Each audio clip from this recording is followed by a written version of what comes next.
Hello, GE Nation. How's everybody doing?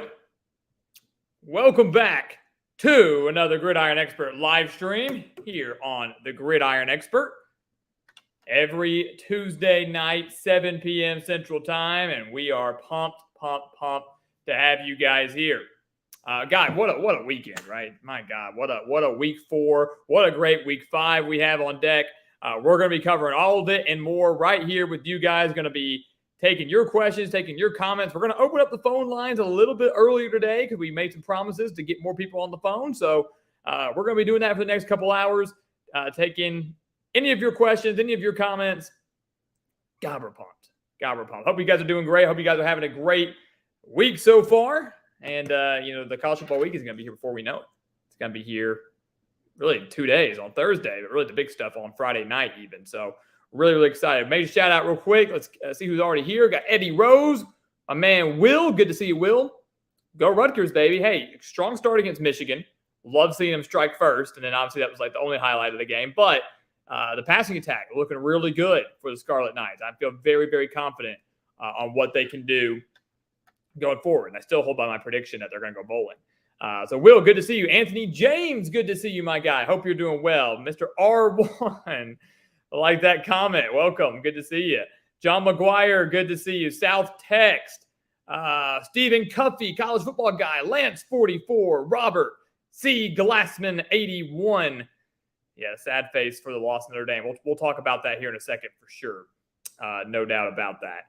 No doubt. But good to see everybody. Eugene Murphy, good to see you. David Cattell, good to see you. Nice. Been a minute, David. Nice to have you here, man. Nice to see you. Same with Christian Fernandez as well. Don't worry, we're going to address everybody in the chat, address all your questions, address all your comments. Before we get started, before I even forget, while a lot of people are already here, Eugene said it. I think John said it. We went 10-0 against the spread on our expert picks this last week. It was a very historic week for us. We've had some fantastic weeks before, but undefeated 10-0, and you can't top that. Cannot top that. So we were really thrilled. And because of the excitement surrounding that, because of how hyped we are about getting 10-0, going on a 23-7 run these last 3 weeks, which is over 73%, we're doing a little bit of a giveaway.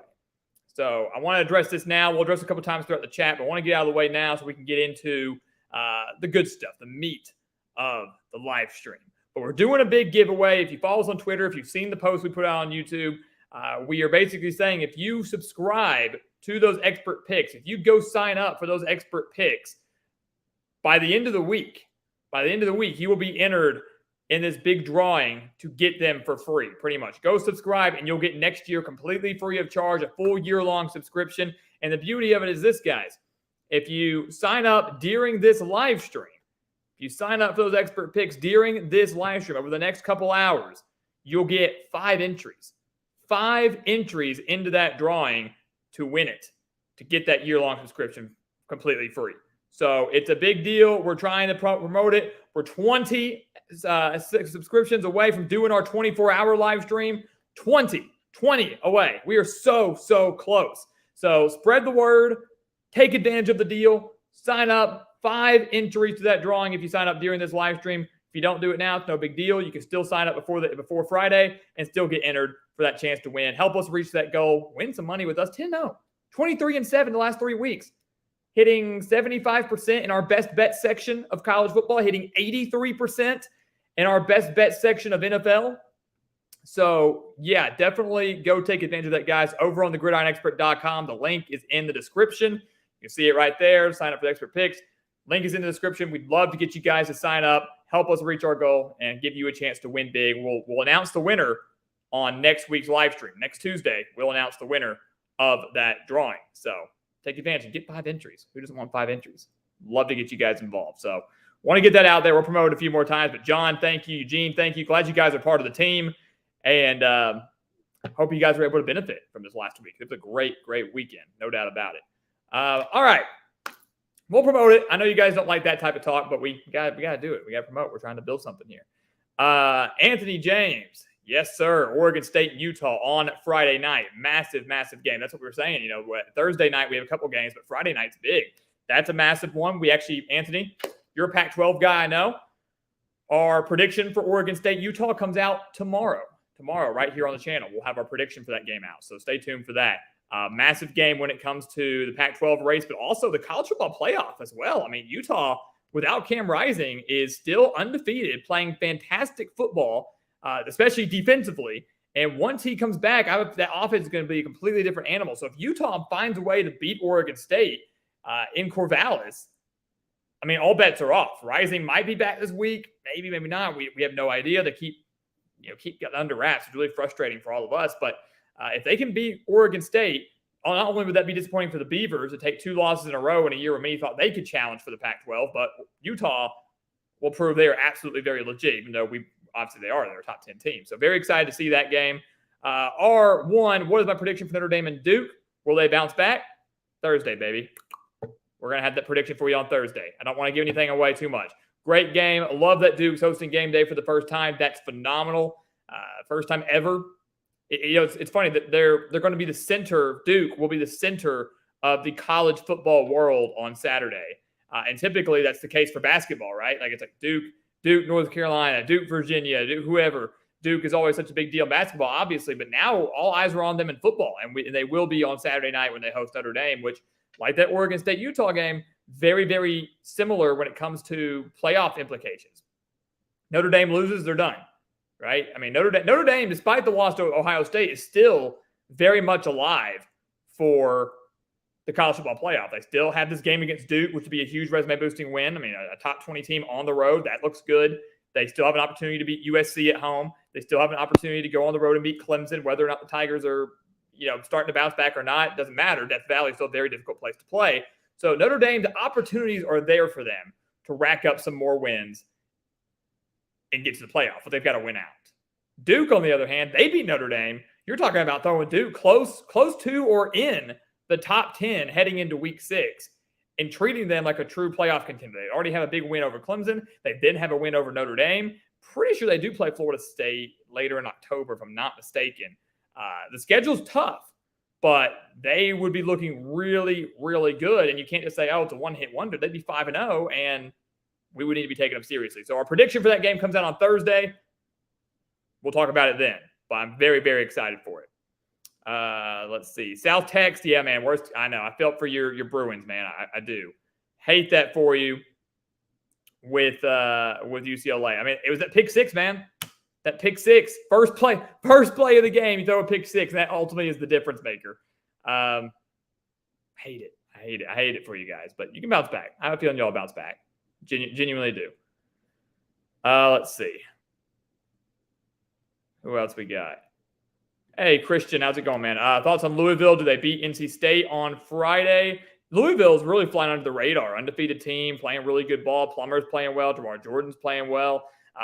And people aren't really talking about them. I think honestly, they beat Georgia Tech, right? When we watched them that season opener, it was like they didn't look great. Like they looked horrible in that first half, and they had to battle back from a lot to end up beating Georgia Tech in that season opener. And they're just going to be quiet since then. If they beat NC State on Friday, watch out, because they'll be 5-0, probably in the top 25 or close to it. And then they host Notre Dame the very next week.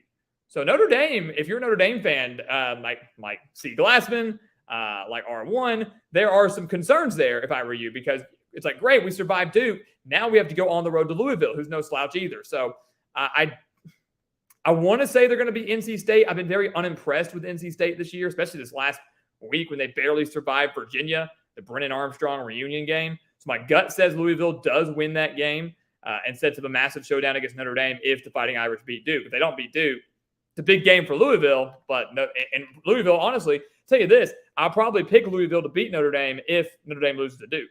I think the Fighting Irish should just be checked out. Playoff hopes are done. Back-to-back losses. Who cares? Louisville's undefeated. They beat them. That would be my take. But we'll cross that bridge when we get there next week.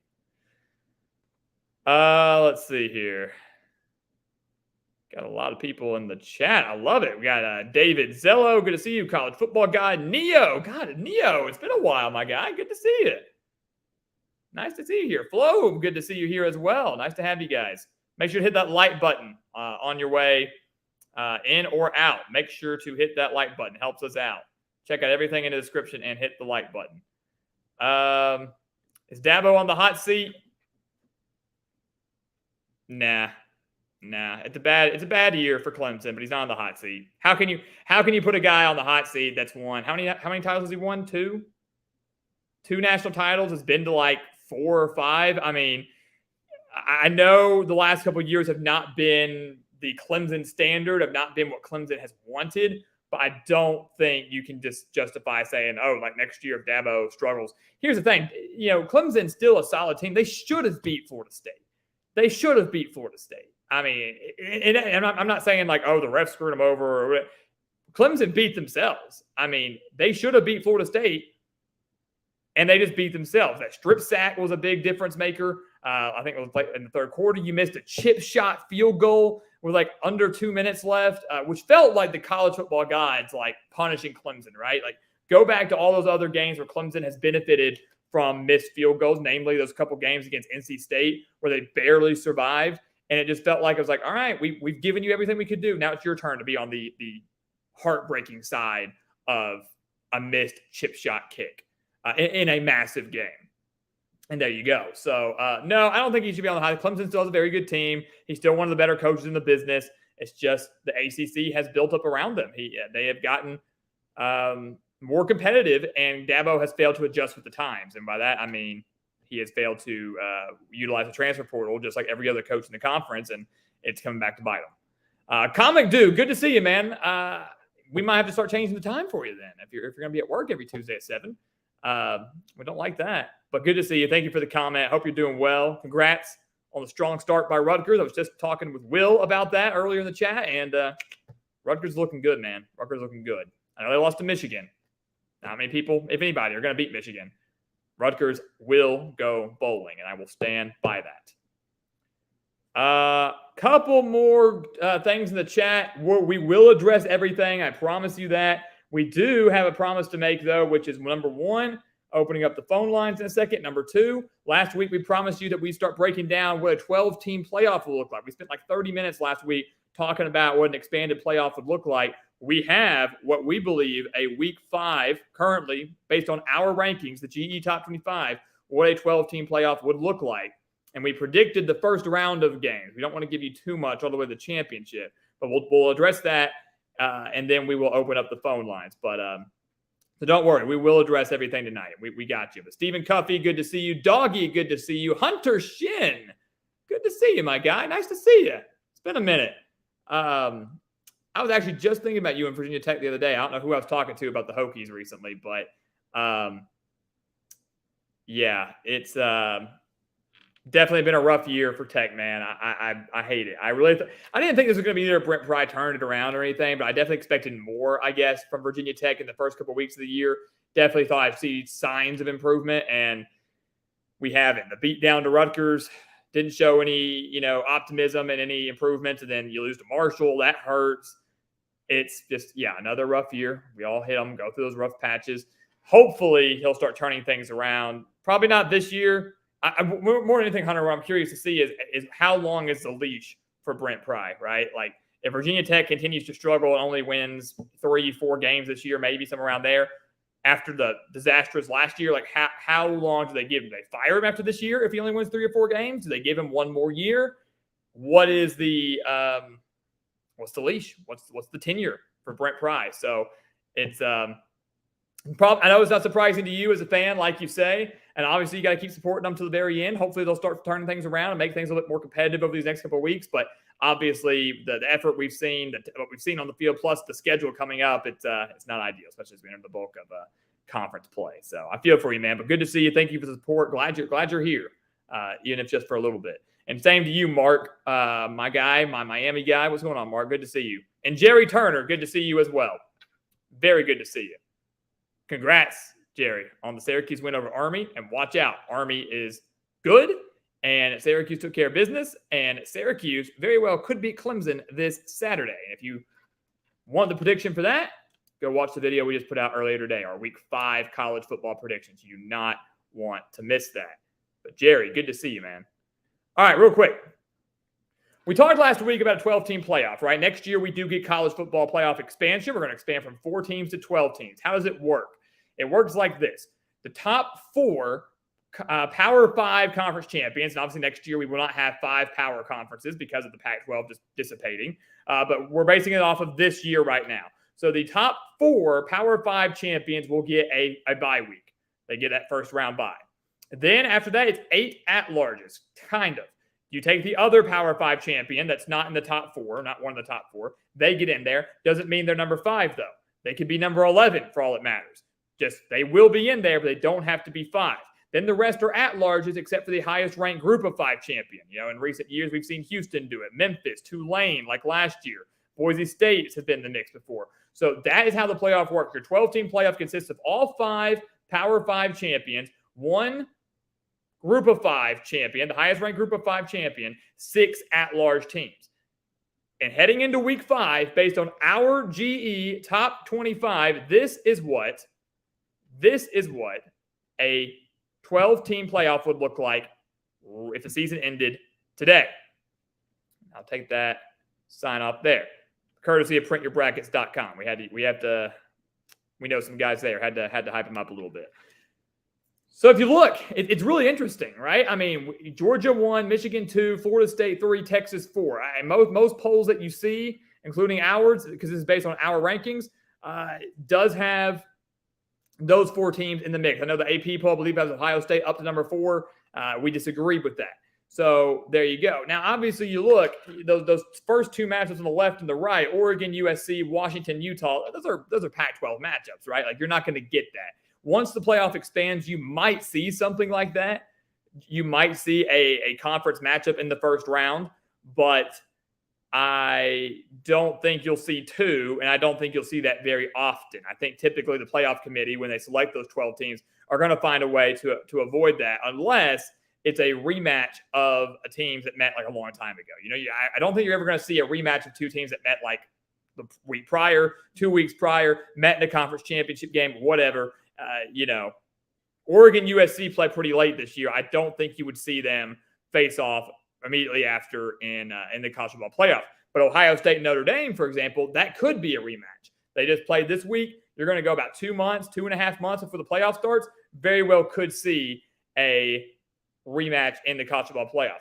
The other good thing about this, and the very intriguing thing about this that you should watch out for, is these opening round matchups, your 8-9, 5-12, 6-11, 7-10, all of those matchups are going to be at the higher seeded team's home stadium. So this would be USC at Oregon, Fresno State at Penn State, Notre Dame at Ohio State, Utah at Washington. And then the final 6 matchups, 7 if you want to include the national championship, would obviously be played at a neutral site. Those would be your New Year's 6 bowl games, your Sugar Fiesta, Rose Bowl, Orange Bowl, games like that, Peach Bowl. They would be played at those sites, Atlanta, Miami, Pasadena, a place like that. So if you look, this is what it would look like right now. Based on our GE Top 25, we would have this as the 12-team playoff. And I do believe Washington would beat Utah. Right now, Washington is by far maybe the most complete team in the country. They really don't have the resume right now to like soar up in the rankings, but the resume is there, or the talent is there, for Washington to make the argument as the best team. They're got 45 points on California in the first half. They are, without a doubt, in my opinion, the best offense in the country, no doubt. Anthony, yes, the top 4 teams do get a bye. The top 4 conference champions will get that first round bye. Top 4 conference champions. So in this case, based on our rankings, we have Georgia at 1. We would say, technically right now, we think Georgia wins the SEC, Michigan, Big 10, Florida State, ACC, Texas, Big 12. And then the Pac-12, the highest ranked Pac-12 team would be Washington right now. Just because they are the 5th Power 5 team does not mean they get the 5th seed. That's not how it would work. So they would be 7 because we have Penn State at 5 in our rankings and Ohio State at 6. So that is what you've got there, what you're looking at there. Great question. The top 4 teams will get a bye. And remember, those opening round games are played at home. So, yeah, I do think Washington would beat Utah. I do think Ohio State would beat Notre Dame. The way you look at it is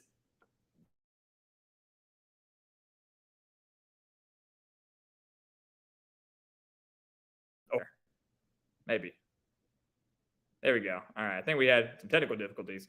Ohio State beat Notre Dame in South Bend, I definitely think Ohio State would beat Notre Dame in Columbus. So they get the win there. Fresno State, while their offense has been pretty solid, would not beat Penn State in Happy Valley. And then USC Oregon might honestly be the best of the 4 opening round games in this scenario. That would be a phenomenal matchup. They will meet each other later on this year. Bo Nix versus Caleb Williams, those two teams that are very well going to be in the playoff hunt probably all year long. Game going to be played in Eugene, just like it will be in the regular season. Just like it will be in the regular season. And we would have Oregon winning that game. We predicted Oregon to win back in the preseason. We're going to stick with that prediction as of now. So, and then you look at the second round matchups, right? Pretty awesome. I mean, Georgia and Oregon. I guarantee you that matchup at a neutral site, which is where it was last year's regular season opener, would be a lot closer than the 49-3 score that we saw last year.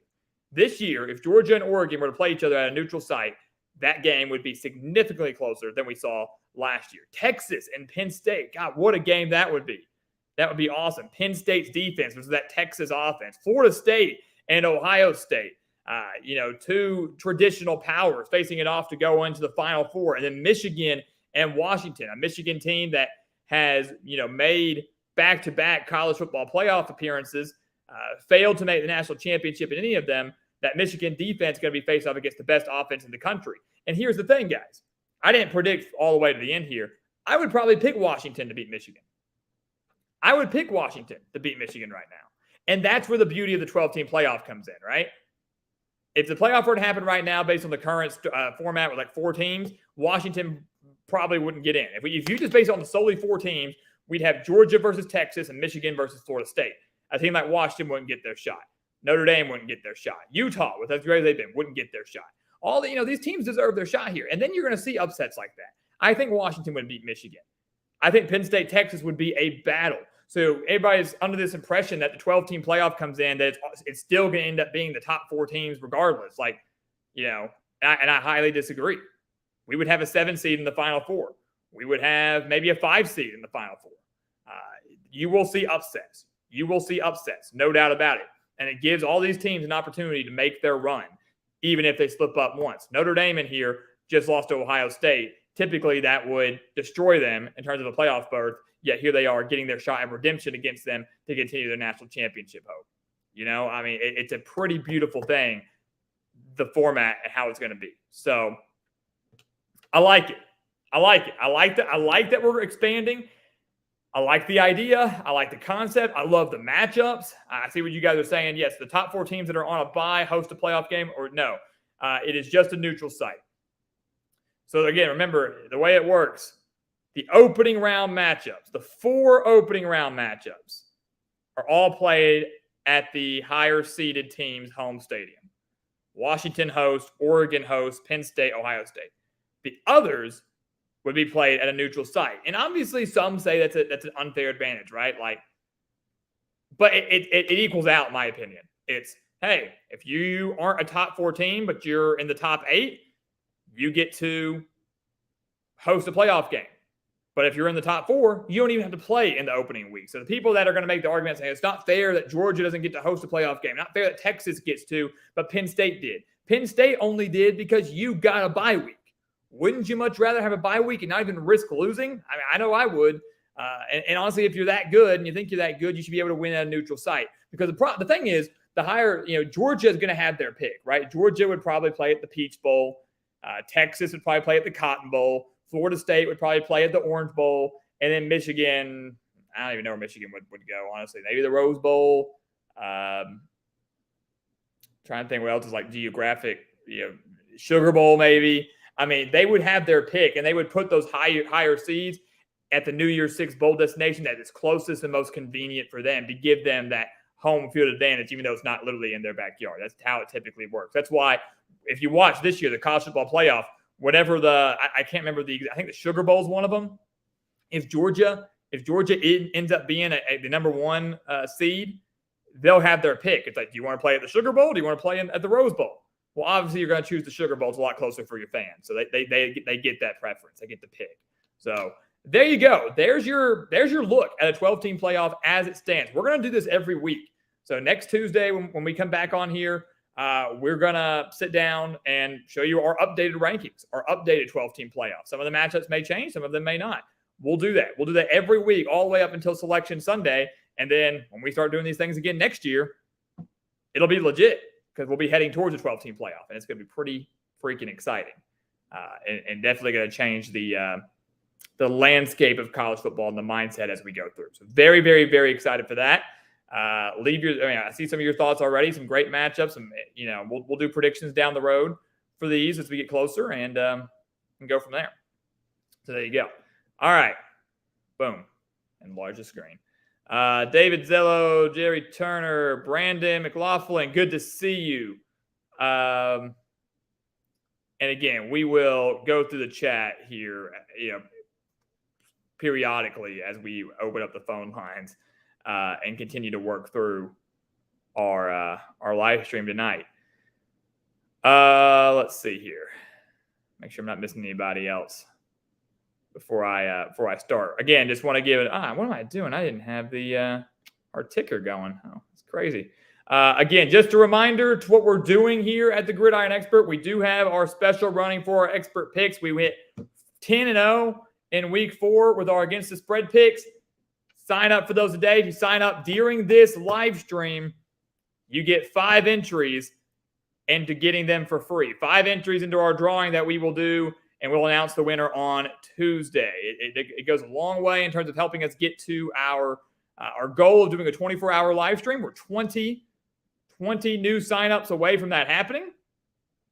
You have a great chance of winning there, and you're going to win big with us if you do that. I mean, you just went undefeated, and are hitting over 75% in our best bet section. So you're winning. If you have signed up, you're winning. And if you haven't signed up yet, jump on it. Links down in the description below. You do not want to miss out on it. Again, sign up during this live stream. You get it, but you do have until Friday to be a part of that sweepstakes and to be a part of that drawing. But we'd love to get you guys in today because our Week 5 picks actually drop tomorrow.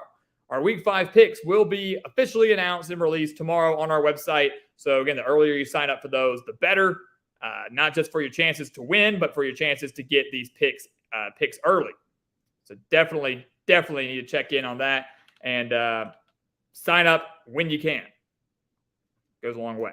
All right, let's go ahead and open up the phone lines. Don't worry, we will get to the chat. We're going to go in there periodically. But the call-in line tonight, 870-586-6624. Try to limit calls to about 5 minutes or so per caller. Because we want to try to get to as many people as possible. We know we love conversing with you guys. We love debating. We love hearing your thoughts and your opinions, but we definitely want to make sure that we can get to as many people as we can tonight on the phone. So important stuff. In the meantime, while we wait for our callers, I will go through the chat. We'll just kind of see where I left off and go through it. Let's see.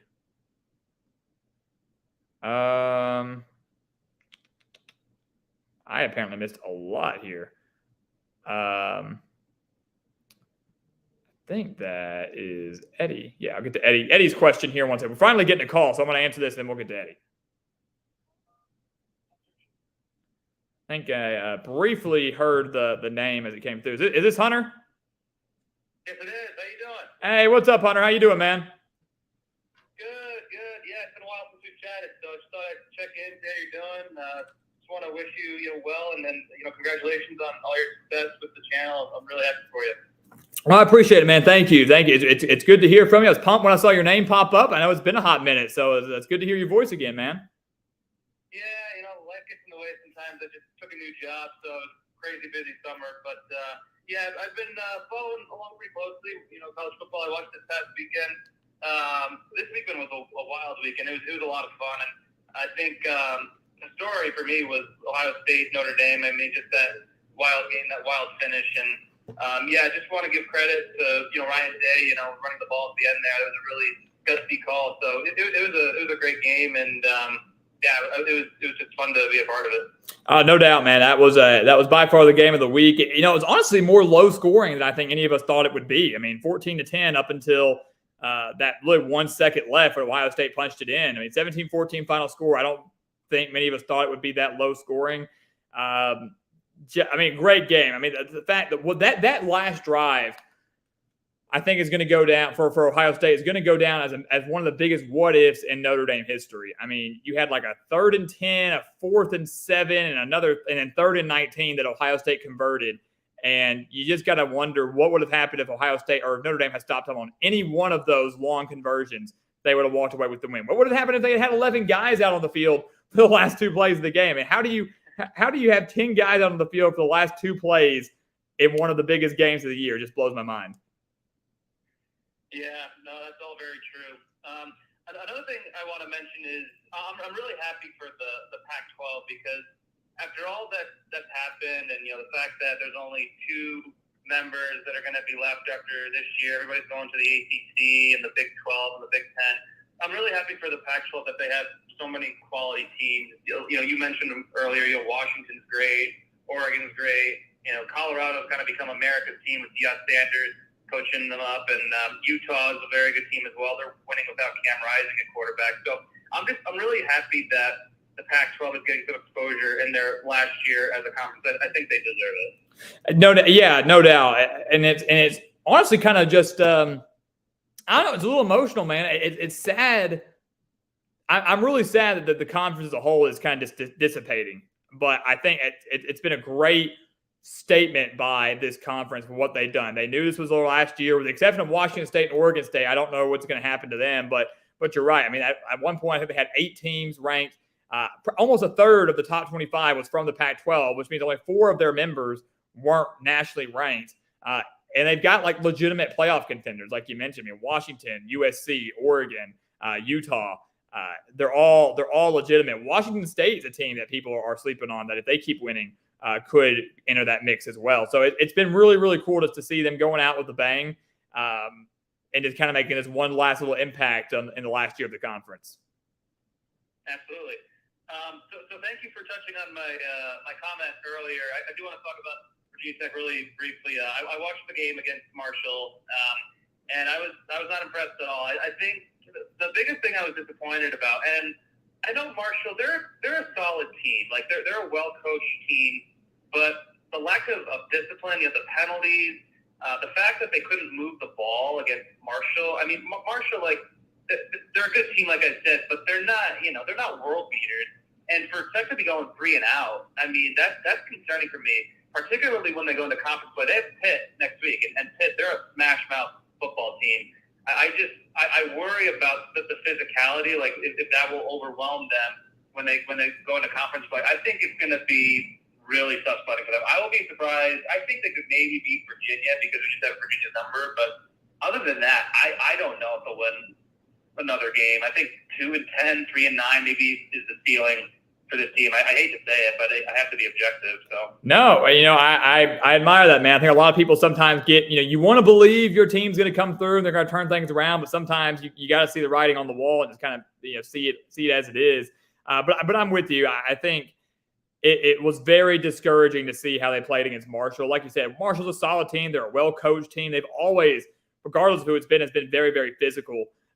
But there was no reason that even if Virginia Tech, I mean, they did lose the game, but lose competitively, I guess, and they really even struggled to do that. And it's just one of those things. I mean, this year was Marshall. Last year, it was Old Dominion. It's like, when is Virginia Tech gonna get over that hump and beat the teams they're supposed to beat? Because you're right, now you're entering conference play with a Pittsburgh team that is always physical under Pat Narduzzi, but is really disappointed this year. But the schedule only going to get tougher as the year goes on. And yeah, I think 2-10, anywhere from 2-10, 4-8, probably going to be the what's going to happen this year. And I got to ask you, so Hunter, to answer my question, I guess, what from a fan standpoint, what happens to Brent Pry if he goes anywhere from 2-10 to 4-8? Does he stay? Do you give him another year, or do you try to move on after only 2 years? Yeah, that was going to be my next point. So I think they should give him another year. I think he inherited a situation that was not ideal. I think Fuente did not do a very good job of recruiting in-state. Having said that, I think Brent Pry can definitely do a better job recruiting as well. I think the recruiting classes are better, but I want to see those top players from Virginia stay home. I don't want them to go to Clemson or North Carolina. As enticing as that is, Virginia Tech is still a really good brand. So I think they should give them another year. But if this trend continues where they're only winning 3 or 4 games per year, I mean, I think you got to move on. So the concern for me when we first hired Brent Pry, and he's a good guy, but he's never been a head coach before. He worked under James Franklin. He was the either offensive or defensive coordinator. I think it was the defensive coordinator. Yeah. But he's never been a head coach, and I think his lack of experience is showing. So, finish up this year, give him next year, and then we'll see how it goes. But I think next year they have to be trending upwards in order for him to continue, or else, the fans, they're already outraged. They're very upset about the situation, of Virginia Tech football right now. But yeah, I think he deserves one more year, but they have to improve dramatically. Yeah, I would agree with that. I think that's we always say coaches tend to hit their stride in year 3 or year 4, and sometimes you don't want to bite the bullet so fast. 1 year, 2 years, all right, you're gone. You got to give people. But the problem is, like you said, typically I think a smaller school is going to be more lenient with a coach like that, right? A smaller school comes in and you're trying to rebuild this program. So you go 2-10, no one's freaking out. But a school like Virginia Tech that has this rich history, that is a very historical and typically historically good football program, to struggle like this for so many years, because not just this year, not just last year, so the year before that they struggled. I know they made a bowl game that year, but just barely. It's one of those things where schools like that want changes quick. They want success quick, and that's not always how it works. But I like what you said about Brent Pry not being a coach. You're right, or head coach. He was the defensive coordinator of James Franklin. One thing you typically see with coaches that come in with no head coaching experience is they typically try to hire an offensive coordinator or a defensive coordinator that has been one before, that has been a head coach before. They kind of bring them in to bounce ideas off of, to kind of learn from them. Even though they're the head coach, they learn from them. And Brent Pry really didn't do that either. You kind of see the CEO style of coaching now. That's honestly what Deion Sanders is doing. He's a great coach. He's doing a phenomenal job with Colorado, but he brings in Sean Lewis as offensive coordinator, who was the head coach at Kent State. So an offensive mind, but has known how to run a program by himself, even though Sanders did the same thing at Jackson State, didn't do it at the FBS level. So that's something that Brent Pry didn't do, and it's something that I wonder if he might consider doing from a coordinator standpoint entering year 3. Yeah, I wouldn't mind, hiring someone from Deion Sanders' staff. They have an unbelievable coaching staff, and if Brent Pry doesn't work out, then why not hire one of the coordinators at Colorado? They have a great thing going there. They've got the publicity, and they have the talent, and the coach. They're well coached. So why not recruit one of those coaches? That's my mindset. Yeah, no, and there's no reason they can't. No reason. I'd be curious to see Sean Lewis's, offense. If he had to win offensively, that's a major issue for Virginia Tech right now. I'd like to see his offense out east, out in the ACC. I'd be curious to see how that works. But no, that's obviously a change. If you're not going to make a change at head coach, you're going to have to make a change somewhere else, and that's kind of the big decision that Brent Pry is going to be facing entering next year. Absolutely. Well, hey, it was great catching up with you, GE. Like I said, congratulations on all the success, and looking forward to the rest of the season. And just wishing you all the best. Hey, right back at you, Hunter. Congrats on the new job, man. I hope it's going well. And as always, man, really appreciate you and the support. Thank you. Yeah, we'll be in touch. Absolutely, man. Talk soon. Sounds good. See you later. All right, so man, Hunter Shin, big Virginia Tech fan and been here on the channel forever. So, Hunter, we appreciate you. Thank you for the call. Phone lines are open again, 870-586-6624, right there on your screen. Give us a call. Try to keep it within 5-6 minutes, somewhere around there. There we go. I think I know who this is. Pull them up. Oh, we'll pull up. There we go. Hey, is this Mitch? Yes, sir, it is. How you doing, man? Hey, doing good, Mitch. How about you? Not too bad. Not too bad. I saw where, or you told me at least, that you played on statewide television on Friday night. Is that correct? Yeah, it was a crazy experience. Yeah, dude, that's fantastic. That's fantastic. I know you said you guys didn't get the win, but I mean, hey, that's some pretty dang good exposure if you ask me. Yeah, it is. So, all right, what we got going today? What are we doing Iowa State? Are we doing a mixture of something else? What are we touching on? We got a little Big 12 hot take. I think Kansas will cover the spread against Texas this weekend. I think Texas is going to overlook them because they're too focused for Red River rivalry next Saturday, and I think Kansas is going to surprise some people. I like that. I like that, and I like all of that because you're right. One thing that people don't realize is Texas is arguably I'm not saying Kansas is better than Alabama, although I'd love to see that matchup on neutral site. But Kansas is by far the best offense that Texas has seen all year long. And there's no doubt about that. The Kansas offense is better than Alabama's, or better than Wyoming, better than Rice, everything like that. So, yes, if Texas doesn't take Kansas seriously, if they think they're just going to steamroll them like they did last year and then prepare for Oklahoma, which is going to be a massive, massive game next week, then they're sadly mistaken. And to help your point even more, the last two meetings between Texas and Kansas in Austin have been very, very close. Have been decided by a combined 3 points, and Kansas won the last time they were there back in 2021. Yeah, it is. That's why I think it'll be so interesting. And honestly, it would not shock me if Kansas somehow pulled it off. And I also think Iowa State's going to cover the spread this Saturday at Oklahoma, too. I think they could be overlooking us as well. Yeah, it's that classic look-ahead, right? It's that classic look-ahead game for both Texas and Oklahoma. Iowa State typically plays Oklahoma really close, too. I mean, I can't tell you the last time that there's been like a massive, massive blow. I think last year, wasn't it decided by like 14 points or something? But like that's still not terrible. Over 20, 21 points. It's been a while since that's happened. Yeah, it has. And I just hope we somehow pull it off in Norman, just beat them for one last time and send them over to the SEC. It would be it'd be pretty bittersweet, man. I tell you what. I mean, and one thing's for sure. I mean, they're not scared. Like we've seen y'all do it before. We've seen Iowa State do it before. I think it was what year was that? Like 2017 or something. Like that was kind of what put Iowa State back on the map under Matt Campbell's when they went into Norman and beat them. Like no one saw that coming. And I can't even remember who your quarterback was that year. Wasn't it like Kempt or something like that? I mean, he just came out of nowhere and ended up just and pulled off the comeback in Norman. So Matt Campbell's shown that, man. He's not afraid to play there. He believes they can win. Y'all looked much better against Oklahoma State. I know you and I talked about that last week. Y'all were airing it out a lot more. I know Oklahoma State's not the best team in the world. They're really not that good at all this year, but that was still a big kind of must win for both teams, and the offense and the team as a whole looked significantly better. Yeah, it was. I think we just gotta go air raid from now on. I think our quarterback's pretty good. I think he's much better than Deckers ever was. So that's pretty good going forward. At least we got a quarterback.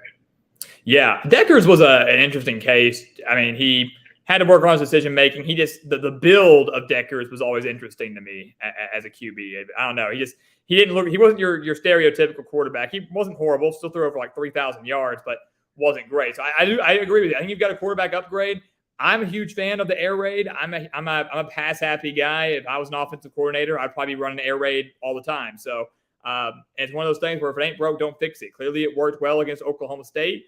And if you want to beat Oklahoma in that offense, if you want to hang with them, you're going to have to air it out. You're going to have some explosive plays. So I am in 100% agreement with you there.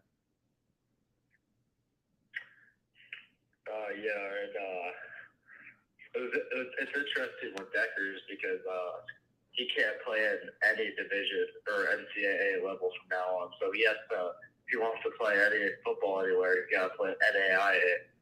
Yeah, isn't that kind of sad, right? I mean, it's crazy to think about. You're a starting quarterback for a Power 5 program that the last few years have been doing pretty dang well under Matt Campbell. Now you got to go play at a NAIA level, which is nothing. Like, yeah, football's football, but you're not going anywhere playing at that level. And Hunter, for what it's worth, Hunter Deckers was never going anywhere, period. He wasn't going to make it to the league playing at Iowa State, but still, it's a pretty big fall from grace. Yeah, it is. I think I took the Brock Purdy years for granted. At the end of 2021, I was kind of ready for a new start, but after looking what he's doing in the league, it's just I wish we had him back. It's crazy to think about. I literally was watching the 49ers last week. They were on Thursday Night Football and watching Brock Purdy and just thinking about how inconsistent he was at Iowa State. Like, he will go down as one of the best, if not the best quarterback to come through Iowa State. No doubt about it. But there were so many times I know you guys were just screaming stupid turnovers. One game he looks great. The next day he looks like crap. And now he's the starting quarterback for the 49ers, and he's wheeling and dealing for over 300 yards every single game. And it's like, how are you doing that in the NFL when just like the last year or 2 years ago, you were throwing like that I'll never forget the interception against TCU where he like got spun backwards and just like practically threw it behind him. Like, that play will forever stand out to me. But you did that, and now you're leading a team as a Super Bowl favorite. Like, it's crazy. Yeah, I'm surprised he hasn't really had one of those Brock Purdy moments for the NFL. I was kind of hoping to see one just for the shits and giggles. Hey, Mr. Irrelevant is becoming relevant, and I'm sure he'll have his issues. He'll have his typical Purdy moments coming up. I have no doubt. But for the most part, this is the guy that legitimately he could go on.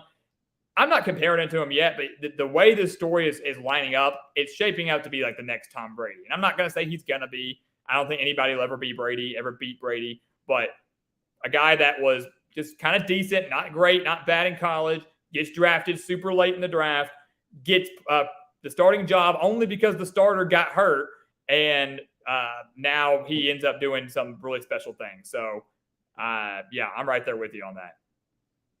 Yeah. All right, that's all I got, man. Hope you take care and have a great rest of your week, man. Hey, appreciate it, Mitch. You too. And, yeah, we'll talk on Twitter soon. Good luck with the game on Friday. All right, thank you. See you later, man. I appreciate it. Good man, Mitch Thayer over in Iowa, my guy. Not national, statewide TV for high school football. Pretty dang special.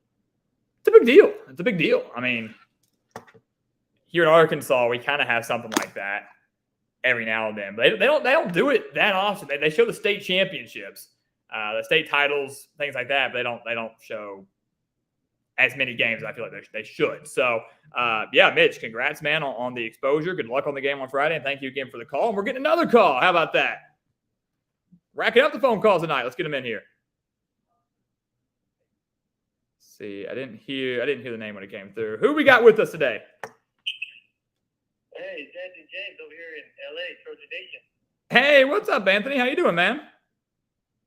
I'm doing good. How about yourself, man? Hey, doing good, man. Thanks for the call. Glad to hear from you. Yeah, it's been a minute. I think the last time I called in was over about a year ago or so, middle of last season. So, but I got a kind of outside of the box question. It's not really. It has to do with the season, obviously, but more kind of on a larger scope.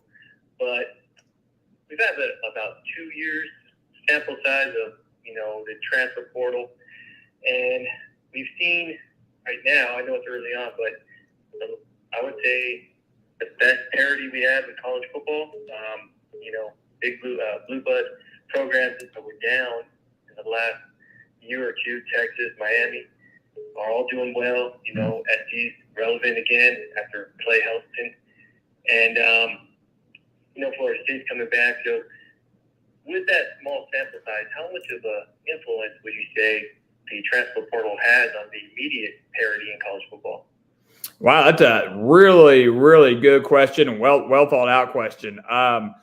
It obviously plays a really big role, Anthony, and it's one of those things where I guess I'm probably going to sound like a hypocrite because I love the parity, right?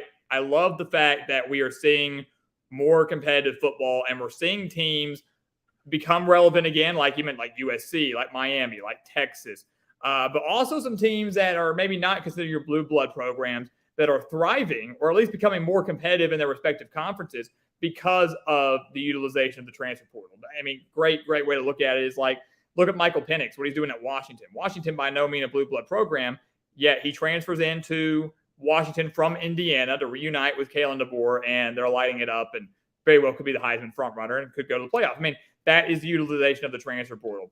And what the NCAA is trying to do with that is like you mentioned, trying to create more parity, trying to make it where it's almost quote unquote more fair for everybody playing college football. Because beforehand, it was just you were recruiting these high school guys, and the high school guys typically were just going to go to the elite programs like your Alabama, your whoever's good at the time, Alabama, Georgia, whatever. Made it more difficult for some of these other schools, smaller level schools, to get in.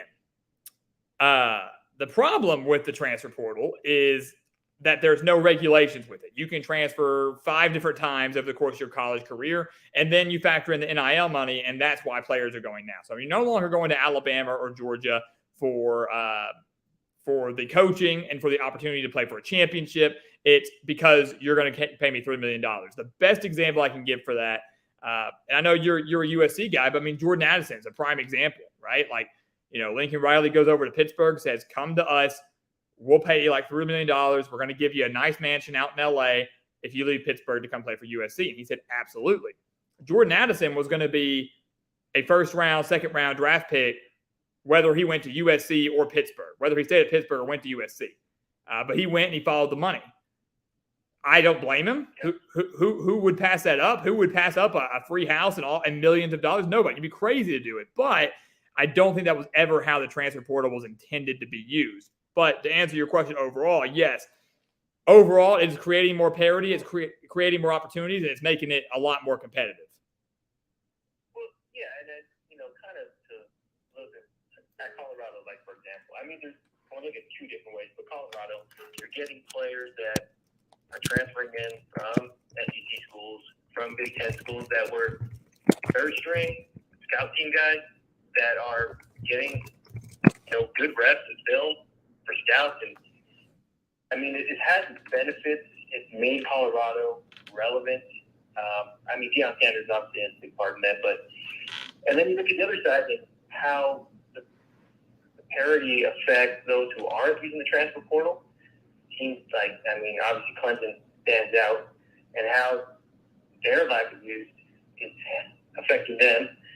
So I just wanted to see, if in today's modern football with the transfer portal, do we see this as possibly a route to even more expansion with the playoffs? I mean, I know 12 is, I would want to cut it off, but I can't help but see how the 2 are intertwined. I mean, you're the NCAA, and you see, last year teams get better with the transfer portal, and you see maybe the TV ratings have a little effect on that too.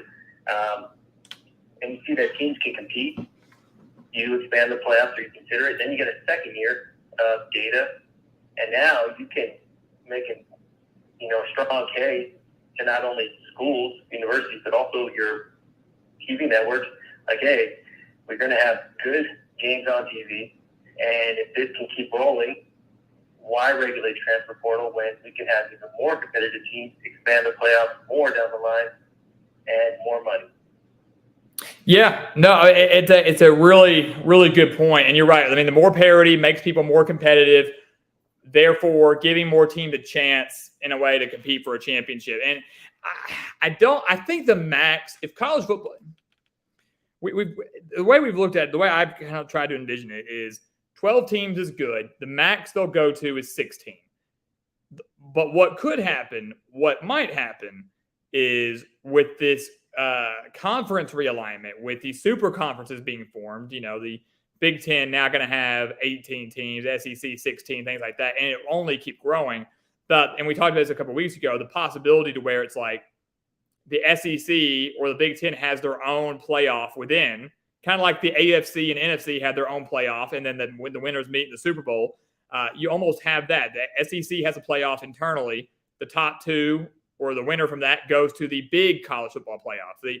Or take the best way, a great example would be that Premier League soccer. You have if you're familiar with that, you got 20 teams in the Premier League, all battling it out the entire season. The top 4 teams in the Premier League advance to the Champions League. And I think we could be heading that direction with college football. It's like we have this elite tier of programs, and they duke it out all year long, and the top couple advance to a playoff. to fight for the true national championship. And you might have multiple tiers. You can get promoted, you can get relegated. That's a possibility of that happening. It's a possibility of having just multiple small playoffs and the winners from that going to a big playoff. I'm not entirely sure. So I don't think they're ever going to expand past 16. That would be the max, because then it's like, I mean, where do you stop? All right, we're going to go to 24. Well, heck, you might as well go to 64 and make it like a basketball NCAA tournament, Yeah. It's kind of wanted to provide a little outside the box topic, but can't help but be excited with Pac-12 doing last year. SD's in the hunt. Hopefully, get this defense straightened out. Colorado should be a good test, especially for a secondary. And I think the game of the week is going to be that Oregon State-Utah. I mean, this could be a classic example of the Pac-12 starting early and just taking each other out. But, man, I'm proud to have been a subscriber to you since you were, less than 100 subscribers. You always had great content, and that's all I got for you tonight. Well, Anthony, man, hey, that was a really, really, really good question. So thank you for the call. Thank you for the question. And good luck to your Trojans, man. I feel good about their chances against Colorado. I really do, but you're right. That's going to be, I feel like, a high-scoring game and one heck of a quarterback battle, no doubt about it. Well, I hope down the line we can get ahead to that 12-team playoff and your bracket there and swap us in Oregon out, but we'll see. Hey, hopefully, man. Hopefully, hey, you get to play off Oregon here in a couple of months. So that you already know we'll be breaking that game down the channel. So I'm already looking forward to it. Man, appreciate you. Hey, appreciate you, Anthony. Have a good night, man. All right, that's my guy. Appreciate you, Anthony, for calling in. I mean, that was a really, really good question. I mean, seriously, that was well thought out, in depth, outside the box, kind of like you said. And really does make you wonder, right? Like what I really think is happening, really what college football has become and will only continue to become as the years go on, as we continue to emphasize the transfer portal and expansion and things like that. It's becoming the G League for the NFL. That's really what this is becoming, right? You've got these top athletes that are getting paid money to play a year or two at Alabama, Georgia, Texas, wherever, teams that can throw the money out there, and then they go pro. We're offering them cars. We're offering them houses. We're offering them money. We're offering them branding deals with massive companies, restaurants and tech companies, whatever it may be, to get these guys to come to school here or to get them this, whatever it may be. That's really what this is becoming. It's becoming an opportunity for these guys to come in, rake in a bunch of money just to go on and make even more money.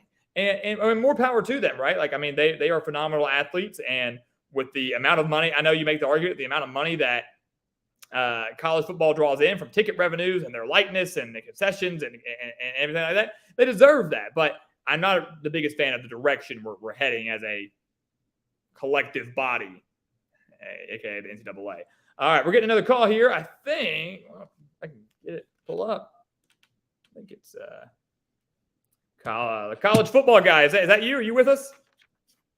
Yep, that's me. How you doing, G? Hey, doing good, man. Thank you for the call. Oh, no problem. I know it's been a couple weeks since we chatted, but we've seen a lot of good football, that's for sure. I'll tell you what, this past week 4 did not disappoint, that's for sure. No, not a bit, man. I'm telling you. I mean, you got a historic week of 6 ranked versus ranked matchups, and just about every single one of them, while they might not have been some of them not the most exciting games in the world, definitely gave us a lot of answers, and I was all for it. Oh, yeah, for sure. From this past week, who impressed you the most and who disappointed you the most? Great question. I think, man, that's a really good one. I'm trying to go through the ranked versus ranked matchups in my head here from what we saw. I mean, it don't have to be ranked on ranked. No, yeah. I was just going through. I think one team I was very impressed with for the most part, and it wasn't a ranked versus ranked matchups. What was Utah? I know my man South Tex probably wouldn't like that, but it's one of those things where Utah was. Yeah, they were favored. Yeah, they were at home.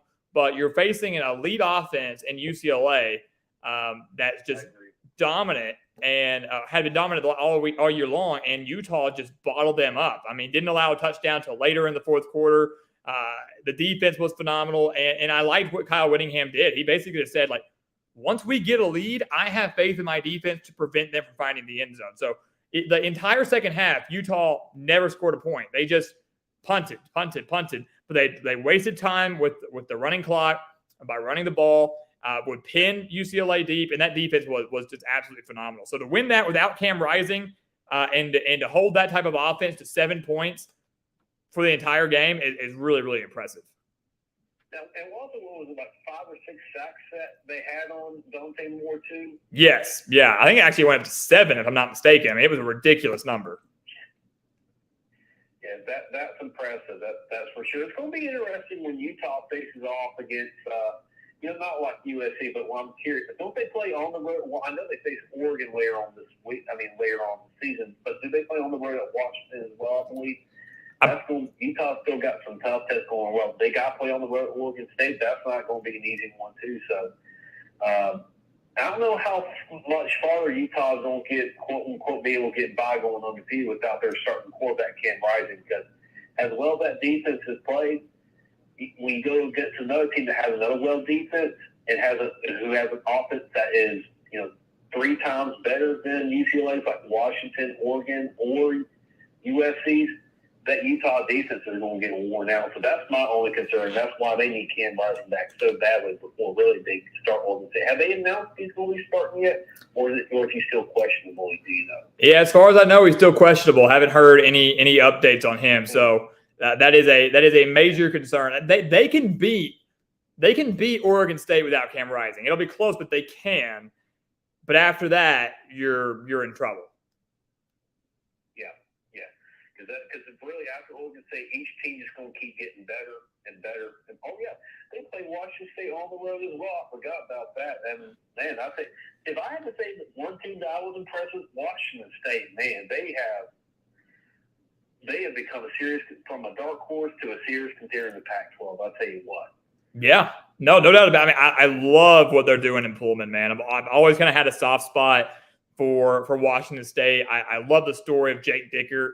You got to keep in mind, Dickert wasn't even supposed to be the head coach here, right? I mean, he was the DC, and then you had all that drama with Nick Rolovich, refusing to take the vaccine or whatever it was, and Washington State fired him, and they promoted Dickert as interim, not expecting to keep him, and now here he has him as a top 20 team, knocked off Wisconsin, knocked off Oregon State, and has him as a true Pac-12 title contender, which is pretty dang impressive. So.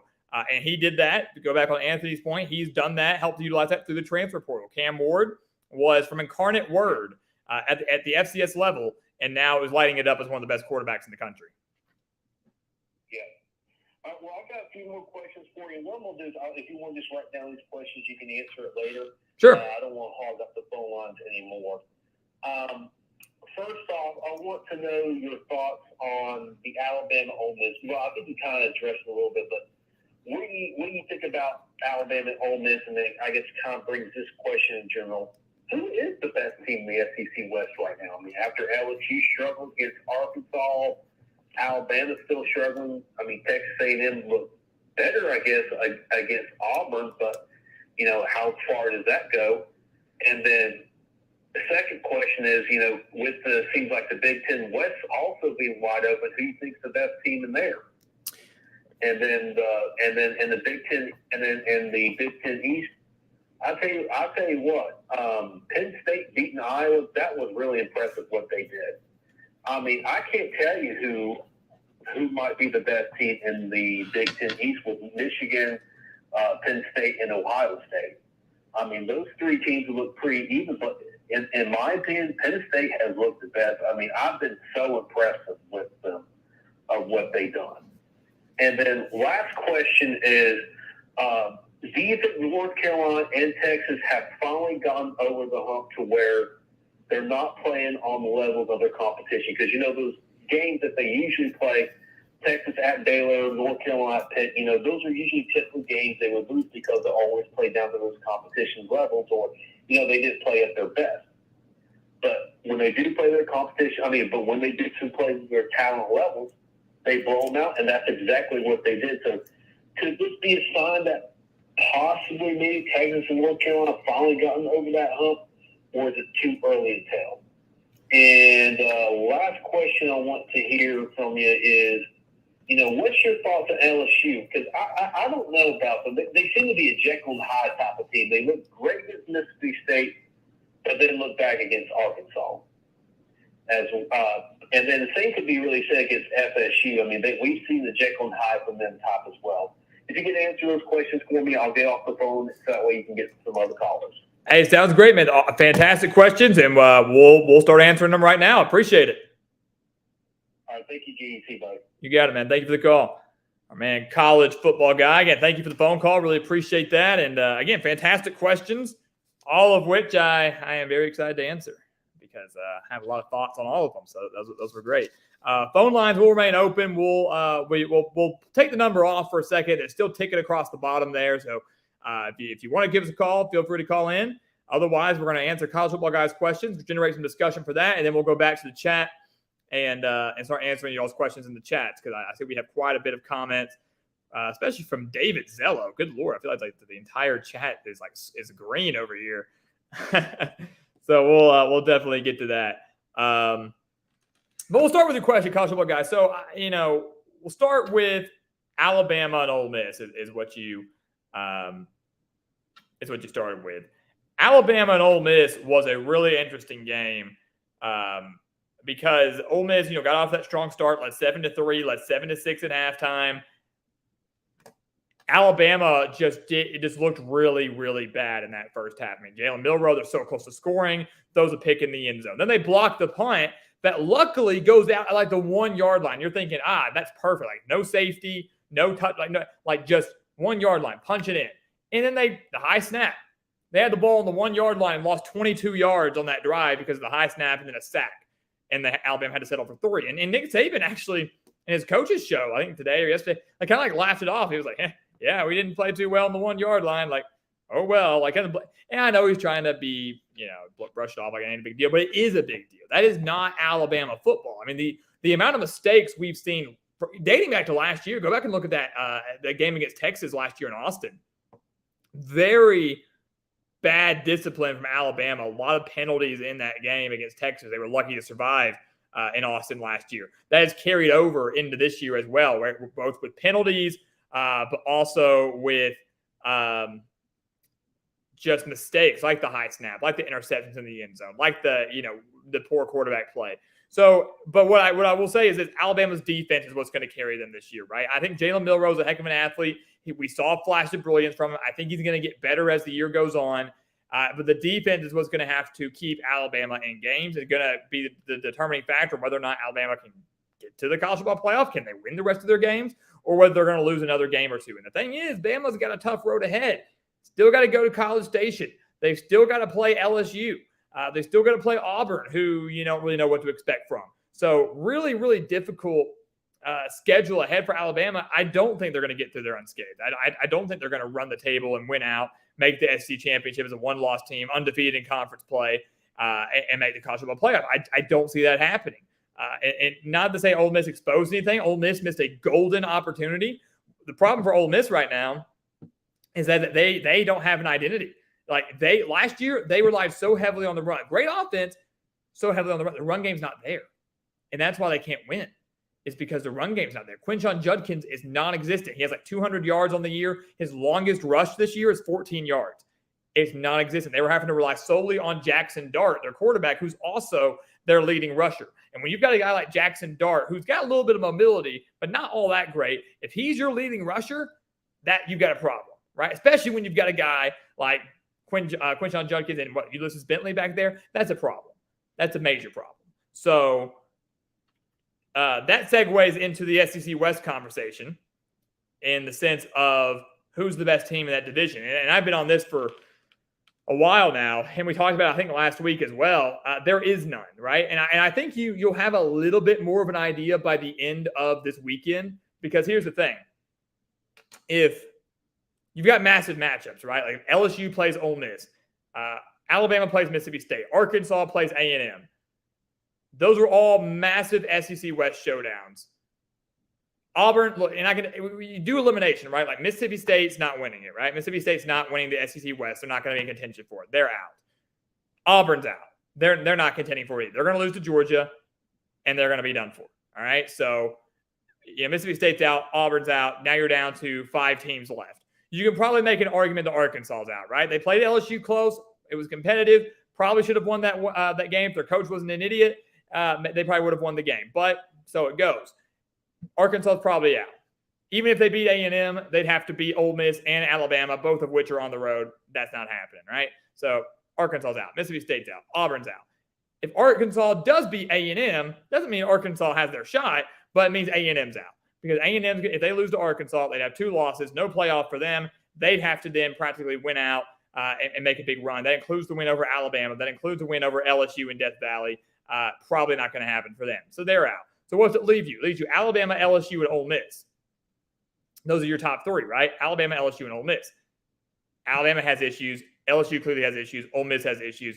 LSU, Ole Miss is an elimination game. Ole Miss wins that. LSU's done. LSU wins that. Ole Miss is done, and they're still in it, which means the SEC West ultimately could have come down to that LSU-Alabama matchup in Tuscaloosa. That's it. I think right now, to me, the best team still is LSU.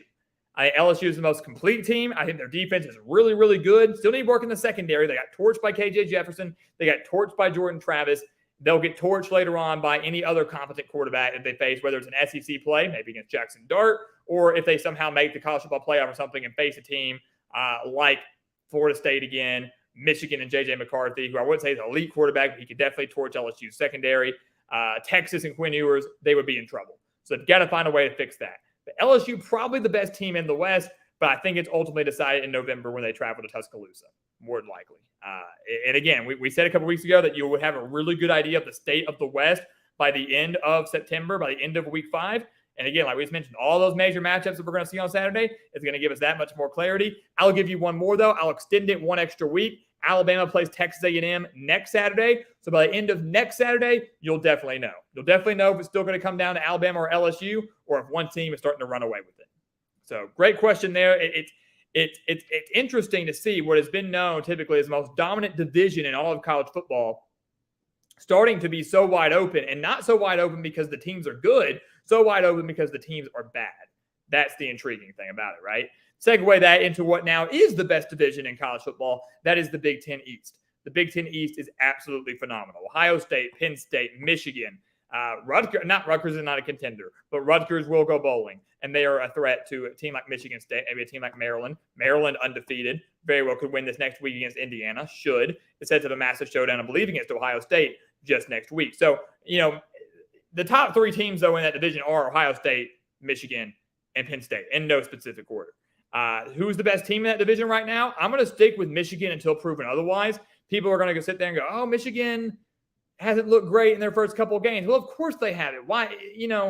First couple of games, they didn't have Jim Harbaugh. They were massive favorites, like 26, 36 points against like Bowling Green, UNLV, and crap like that. And then they played Rutgers. Got a little scared early because Rutgers struck like that. Ended up still winning that game by 24 points. You're going to see the real Michigan, I think, starting this week. Harbaugh's back. Second game back for him on the road against Nebraska. Michigan will win that game, but they can't go in there and sleepwalk through it. Crazy crowd, Nebraska team that has a little bit of talent, has a good coach. If Michigan starts to sleepwalk, it'll be a much closer game than they want it to be. And I think we start to see them flex their muscles a little bit and see the Michigan team, kind of like we saw last year. Michigan has the argument to be maybe the most complete team on both sides of the ball. They are strong offensively. They are strong defensively. It'll start to show. Behind them is Penn State. Behind them is Ohio State. And I know what you're going to say. How dare I say that Ohio State is the 3rd best team in the Big Ten East? They just beat Notre Dame on the road. How dare you? Okay, how dare I? Like, I still can't get behind the Buckeyes here, right? It was a good win.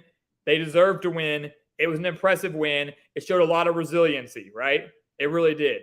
But I still was not that impressed by what I saw out of Ohio State. It was more, to me, blunder. I'm not saying that's why they lost or why Ohio State won, but blunders by Notre Dame. You let so many big-time conversions. You didn't put 11 men out there on the field. I'm not saying that would have made it different. It's a good win, but it's also a Notre Dame team that unfortunately fails to win the big games. When have they done that? When have they done that? If Ohio State goes on to beat Penn State at home, now we'll start talking. But I need to see that. I need to see more of that. I need to see better play out of Kyle McCord. He had a pretty solid passing day against Notre Dame, but let's see more. Let's see what Ohio State can do, because Michigan's still really complete. Penn State has looked absolutely dominant. 4 turnovers against Iowa. They forced 4 turnovers against Iowa. And Iowa had 4 first downs. Think about that. Iowa had the same amount of turnovers as they did first downs in that game. That's pitiful. That's absolutely pitiful. And I think that's more of a sign of how strong Penn State's defense is than anything else. Iowa's offense was bad. It's always been bad. We know that. But Penn State's defense is good. Drew Aller's a stud at quarterback. They have the best running back duo in the country, and I'll stand by that. You know, we used to think it was going to be Donovan Edwards and Blake Corum at Michigan. No longer that. Nick Singleton, Katron Allen, that's the best running back duo in the country. And Penn State's really dang good. So you ask who the best team is. I still think it's Michigan. But as we've been saying all year long, all summer long, the Big Ten East comes down to those couple games. The first one we're going to get to see is Ohio State and Penn State. Then you're going to see Penn State and Michigan. And then you're going to see Ohio State and Michigan. There's 3 games right there. And that's the order they go in. That's going to determine who wins that division, who maybe goes to the playoff. And you'll start getting answers. And then the pressure's on, right? Like, you know, if those teams keep winning, like, there's an opportunity you could see all these teams at like 11-1. Ohio State beats Penn State, who beats Michigan, who beats Ohio State. Ohio State gets to host Penn State, Penn State gets to host Michigan, Michigan gets to host Ohio State. So if all the home teams win in those massive matchups, you're more than likely looking at a 3-way tie. All teams that are very worthy of going to the college football playoff, but unfortunately, because the NCAA is incompetent, we won't have an expanded playoff this year. So some good teams are going to be left out. Really, really interesting to look at. But that is going to determine the Big Ten East, the Big Ten West. Who's the best team there? Probably Wisconsin still. They haven't even looked all that great, but probably Wisconsin. I mean, Minnesota just lost to Northwestern. That was embarrassing. Illinois is nowhere near what they were last year. Purdue's really not all that great. Iowa's downright atrocious. Nebraska's 2-2, hasn't looked all that great. I think it's Wisconsin. I think Wisconsin has the most potential. They can figure it out offensively. They can put it together defensively in time. It's a new coach. It's a new era. Take it a little bit, but I like Wisconsin in the West. Pretty good. Last 2 questions were North Carolina and Texas. Have they finally gotten over the hump in terms of playing down to their opponents? Not yet. Maybe. I don't want to judge that off of one game, right? Like, Texas rose to the occasion and beat Alabama. Good for them. North Carolina rose to the occasion and beat South Carolina and Minnesota, both in convincing fashion. Good for them. They beat Pittsburgh on the road. Good for them. Pittsburgh's not that good this year. Very disappointing in Pittsburgh. But if I had to pick a team out of those two, I'll just answer it like this. If I had to pick a player of those two, or a team of those two, to start playing back down to their opponents, it would be North Carolina. I think North Carolina is still vulnerable defensively. I think they're inconsistent defensively. And so if there's a team that on any given week is going to be like, oh, yeah, they're going to win big, and then they play down to their opponent, it's going to be North Carolina more so than Texas as of right now. That's kind of how I feel about that. But both teams looking good. The ACC really wide open. I love what I'm seeing out of the ACC. I mean, we've got Florida State leading the way, North Carolina in there, Duke in there.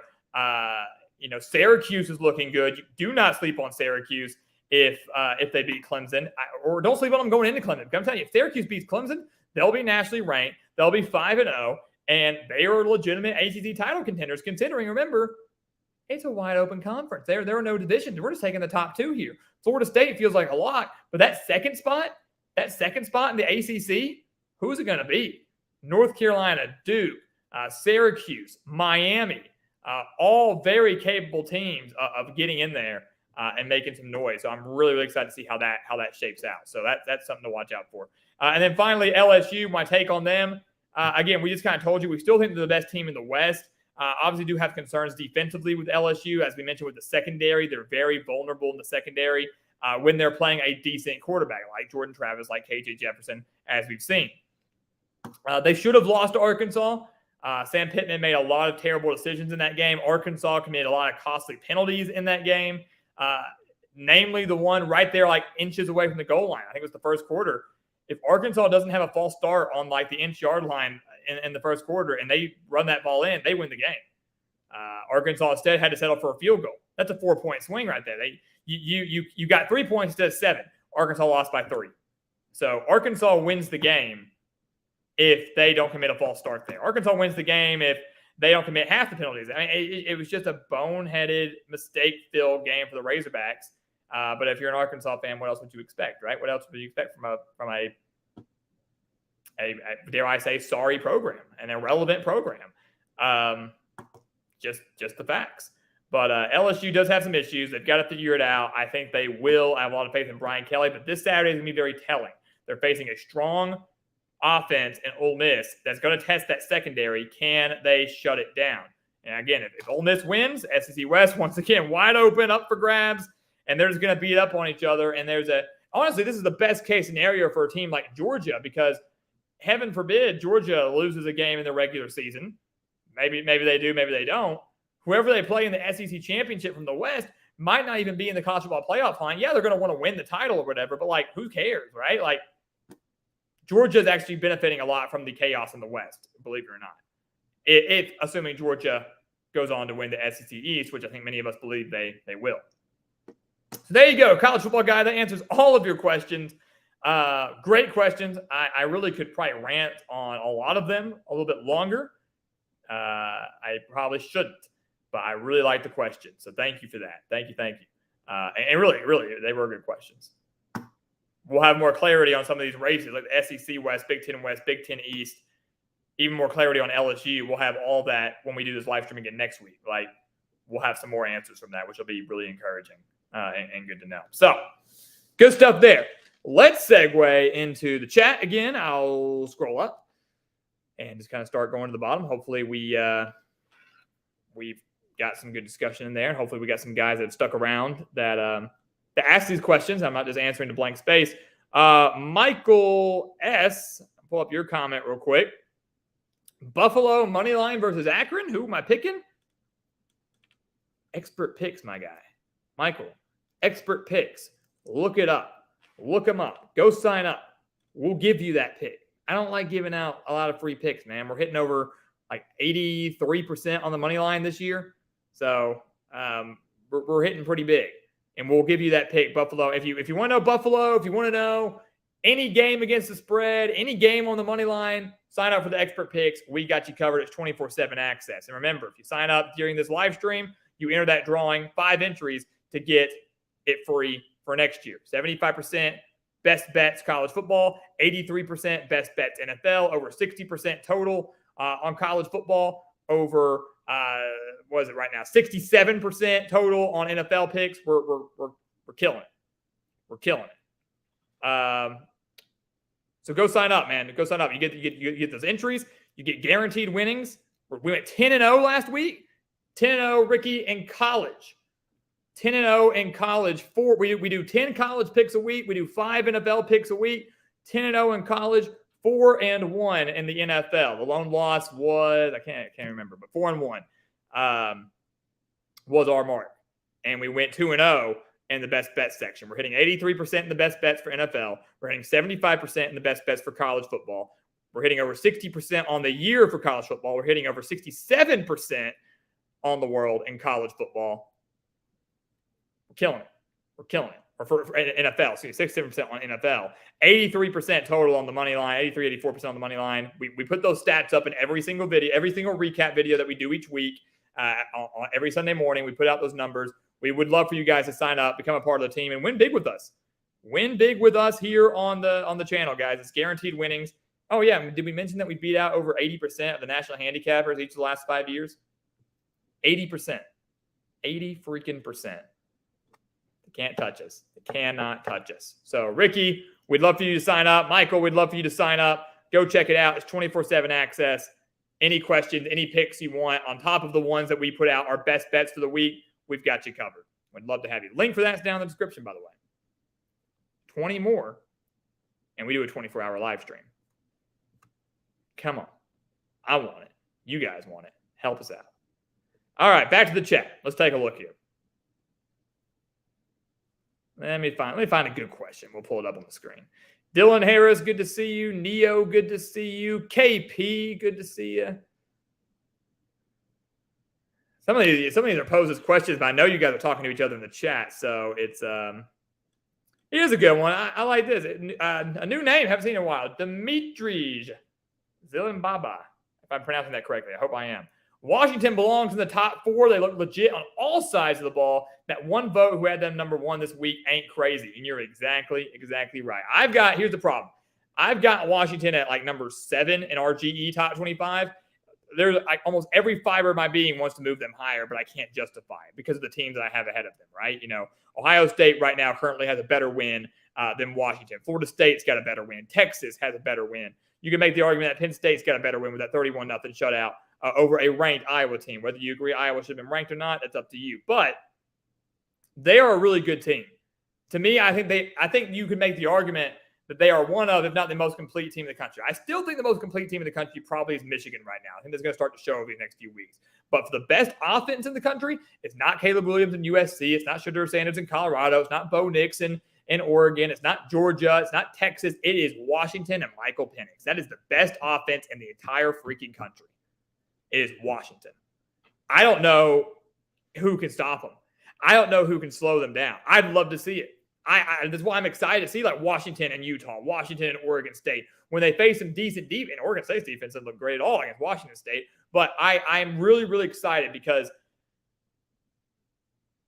being tasked with slowing down Michael Penix and his core of wide receivers as fast as they play, as electric as they play, as efficient as they are, it's a tall, tall task. And Washington has the opportunity, guys, to run the table and go undefeated or 11-1 in the regular season. And in which case, if they do that, they'll be 1 win away from making the college football playoff. That's not far-fetched. It's not hard to believe. So you're right. The guy who voted them at number 1, he's not crazy. He's not. Washington really hasn't played anybody great. Went on the road, beat Michigan State. Yes, they beat Boise State. We know that. Don't ever win over a ranked opponent yet, but that's coming. Those opportunities are coming. When they play Oregon, when they play USC in the Coliseum, when they play Utah, when they play Oregon State, when they play Washington State in the season finale in the Apple Cup, the opportunities are there for them to rack up that resume. It's also opportunity there for Washington to, unfortunately, lose and miss out on the playoff. But I love this team. I love Michael Penix. I'm an offensive guy. I love teams that have those high-flying, fast offenses.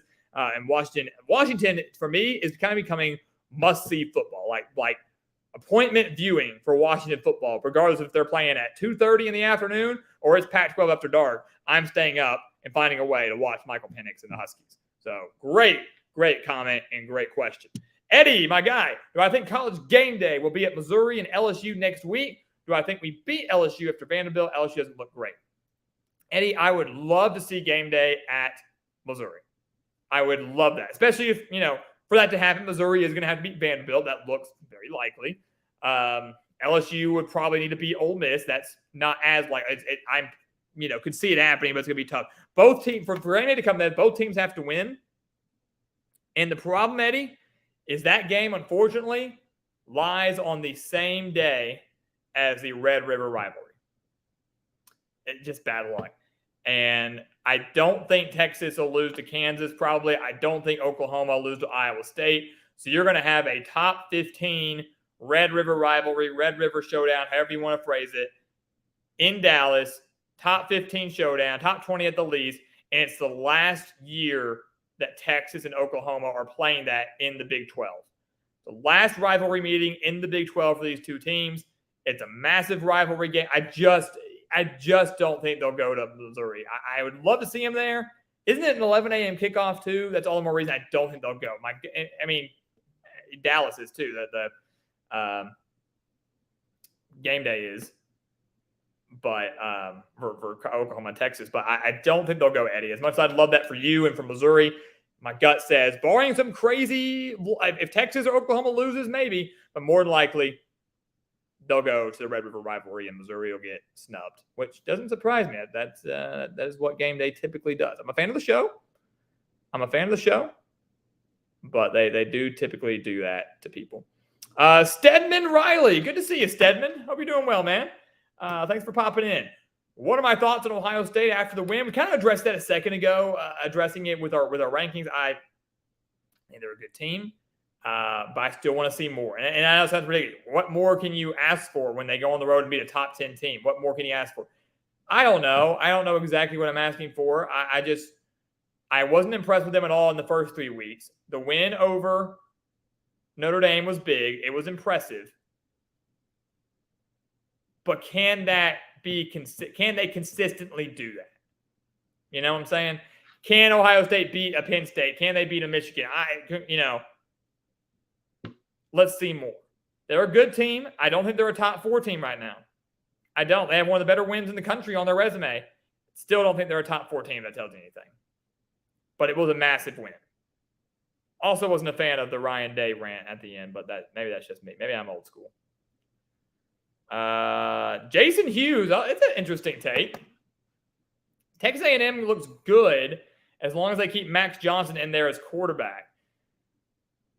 So you weren't a fan of Connor Wigman? You weren't a fan of him? I thought Wigman was looking pretty good with Petrino and that offense. Thought he was slinging it pretty well. But Johnson's a heck of a quarterback too. And that's the thing. A&M's got a great quarterback room, right? Wigman won the starting job, was looking good. But Johnson was the starter for a good part of last year, and he was looking fine and has experience and will do just fine. So, I mean, either way, whether Wigman starts against Arkansas this Saturday or if he's too injured to go and they put Max Johnson in there, who beat Arkansas last year, they'll be fine, and they'll torch Arkansas secondary. But I think that's interesting that you say keep him under center rather than Wigman, who's had the job all year long prior to his injury. But Johnson did look good in relief against Auburn. Stone Thomas takes. Thomas, good to see you, man. Nice to have you back. Mountain West could reasonably have a championship game between 2 12-0 teams, Fresno and Air Force. Yes, that's an excellent point as well. I think we're sleeping more so on Air Force than Fresno. We ranked Fresno State in our top 25. I know the AP is giving them some credit, putting them in their top 25. Great offense, quality win on the road at Purdue, taking care of business where it needs to be done. Air Force, though, people are sleeping on this. They are a cover machine, covering left and right. They have the best rushing offense in the country, per usual. They're dangerous. Troy Calhoun just continues to thrive with the Falcons, and we always sleep on them. And here's the thing. That's a great point. I would love to see this too, because if that is the case, 2 12-0 teams, you're looking at a top. Both teams would be ranked in the 15 to 25 range if they're both 12-0, would be my guess. And the winner of that probably goes to the New Year's Six bowl game. Think about that. The winner of that probably goes. That's how it works out, because I'm looking at the race for the group of 5 team to go to a New Year's Six bowl game. I don't know who it's going to be, because the American Conference is looking kind of down right now. Tulane could still wiggle their way back in there if they, especially if they win out. You know, UTSA is not going. UTSA has struggled, and I blame a lot of that to the Frank Harris injury. But they've lost to Houston. They've lost to Army. They got 3 losses. They're not getting in. All right, they're done for. So UTSA is out. Tulane, maybe. Who knows? Probably not. Sunbelt teams. Who in the Sunbelt's going to make a run for that, right? I mean, maybe James Madison if they win out. Georgia State's undefeated, but that's not happening. So, and all of it's based on strength of schedule too. No one in the Conference USA is going. No one in the MAC is going. Toledo, maybe, but probably not. So you're right. It's probably going to be Fresno or Air Force or some other guy that we're not talking about now that comes out of nowhere, pulled off a massive upset and just keeps winning. Kind of like Tulane did last year. You know, Tulane started really poorly last year, like 2-2, 1-2, beat Kansas State, loses to Southern Miss, and then runs the table, loses to UCF even in the regular season, but still found their way in there. So it's not impossible. But no, you're exactly right. I think that would be a heck of a matchup. What a championship game that would be too. I don't even know who I'd root for. I just want to see a good game. I'd love to see either of those 2 teams in a New Year's Six bowl game. That'd be fun. Air Force in a New Year's Six bowl would be pretty cool though. Put Air Force like that type of offense and that type of team up against like Ohio State or Air Force against Oregon. Like, talk about some fun, man. That would be awesome. Let's see here. Who else we got? Yeah, talking about Lou Holtz. Yeah, that was something else. That Lou Holtz thing was something else, man. With Ryan Day. Seth Oliver, great question. Good to see you here. Subscribe if you haven't already. Like the stream. Make sure you guys like the stream on your way out or on your way in. We definitely need those likes, boost those analytics. How did I get into college football? What was the first season that really got you intrigued in the sport? It's a funny story, all right? I like this question. And then we'll run through the last couple bits of the chat, and then I guess we'll call it a night. I really like this question, though. So when I was younger, probably like 7, 8 years old, right? My dad played the NCAA football games a lot, and at the time, I'm 7 or 8. So the best console out there was the PS2, PlayStation 2 is what we were PlayStation guys. Got my PS5 right around the corner over here. But he played these college football video games all the time, and I would try to play with him. I didn't really have much of an interest in football. Didn't understand it at 7, 8 years old, the intricacies of it. But I remember that. So there was a time that I had a good friend of mine over. I'm like in elementary school, and he came over and he knew football. Right, my friend played little league football. He loved football and wanted to play my dad in the video game. My dad was, playing it. We walk in. He's like, "Oh, I want to play you." So I play, and it was like almost like that little kid, almost like jealousy in a way. I was like, if he's doing that.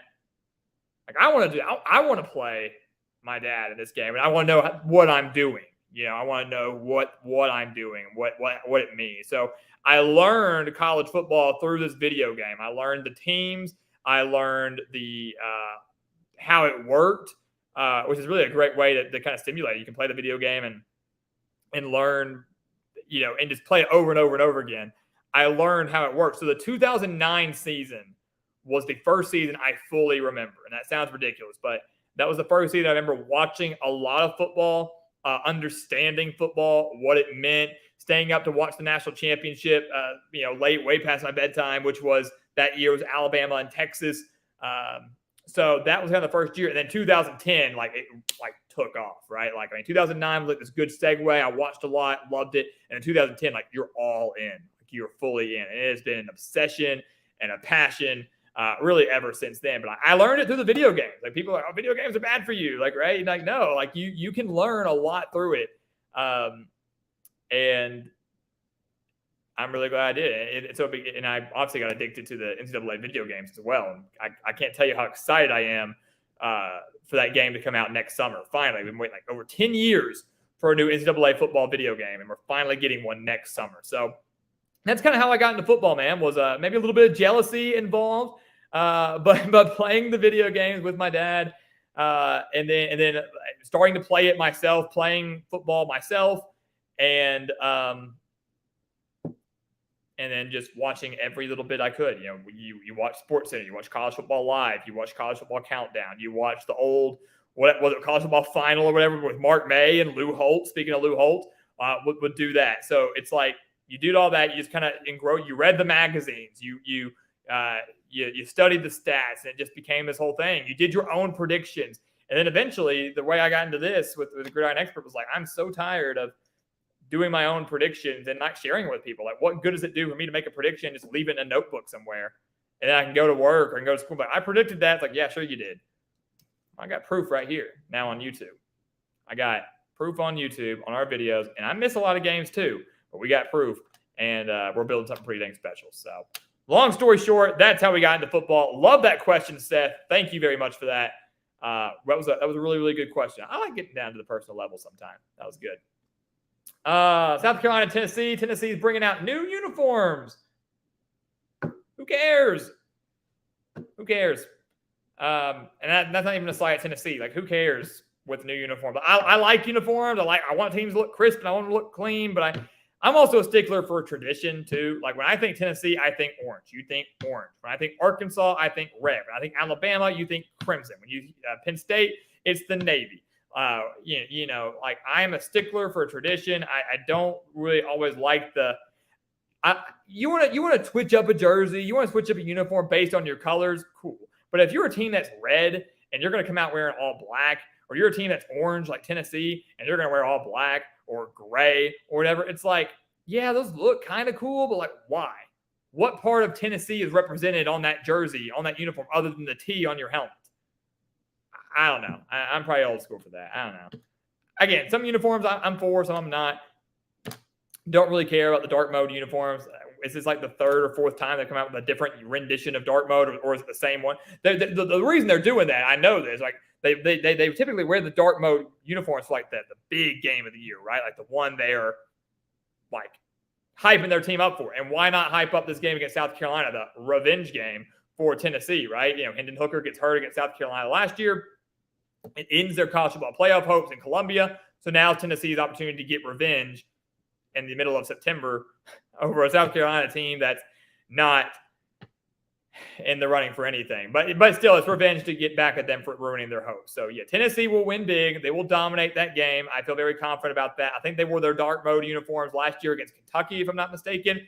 The entrance was phenomenal. The crowd was phenomenal. And they absolutely obliterated Kentucky in a top 15 showdown. So I expect a very similar result this time around on Saturday night. So South Carolina, we're sorry. Best of luck to you, but you're not winning that game. Yes, Jimmy, we do think they're going to Red River Showdown. That will be where game day goes. What else we got? A couple last questions here. I like this. Stone Thomas said he's playing NCAA 14 right now. I like it. Doggy, what if Liberty goes undefeated? That kind of is a caveat in there, right? That's very possible. Doggy, I don't think Liberty gets in, man. I see a world, Doggy, where you could see a 1 or 2 loss Mountain West team, depending on who they lose to, getting into a New Year's Six bowl game over Liberty, who might go undefeated, but only because of strength of schedule. The Conference USA is so weak. And who would Liberty's best win be, if we're being honest? If they go undefeated and win the Conference USA, their first year there, who's their best win going to be? Western Kentucky? I mean, the strength of schedule isn't there. I'd love to see it. I'd love to see them get in there. I really like Jamie Chadwell. I think he's a heck of a coach. I know at one point kind of had, Coastal Carolina dreaming of a New Year's Six bowl game, so I'd love to see him fulfill that at Liberty. But I just don't think Liberty can get there, dude. I mean, you know what? Let's just pull up the schedule right now. I mean, and look, we don't know what we don't know what the Mountain West is going to do. We don't know who's going to be ranked when, how it's going to pan out. Liberty's 4-0, 2-0 in conference play. The best team they've beat so far this year is Florida International, maybe. And then going down the road, their next 2 games are against Sam Houston and Jacksonville State, both of which are new to the FBS level.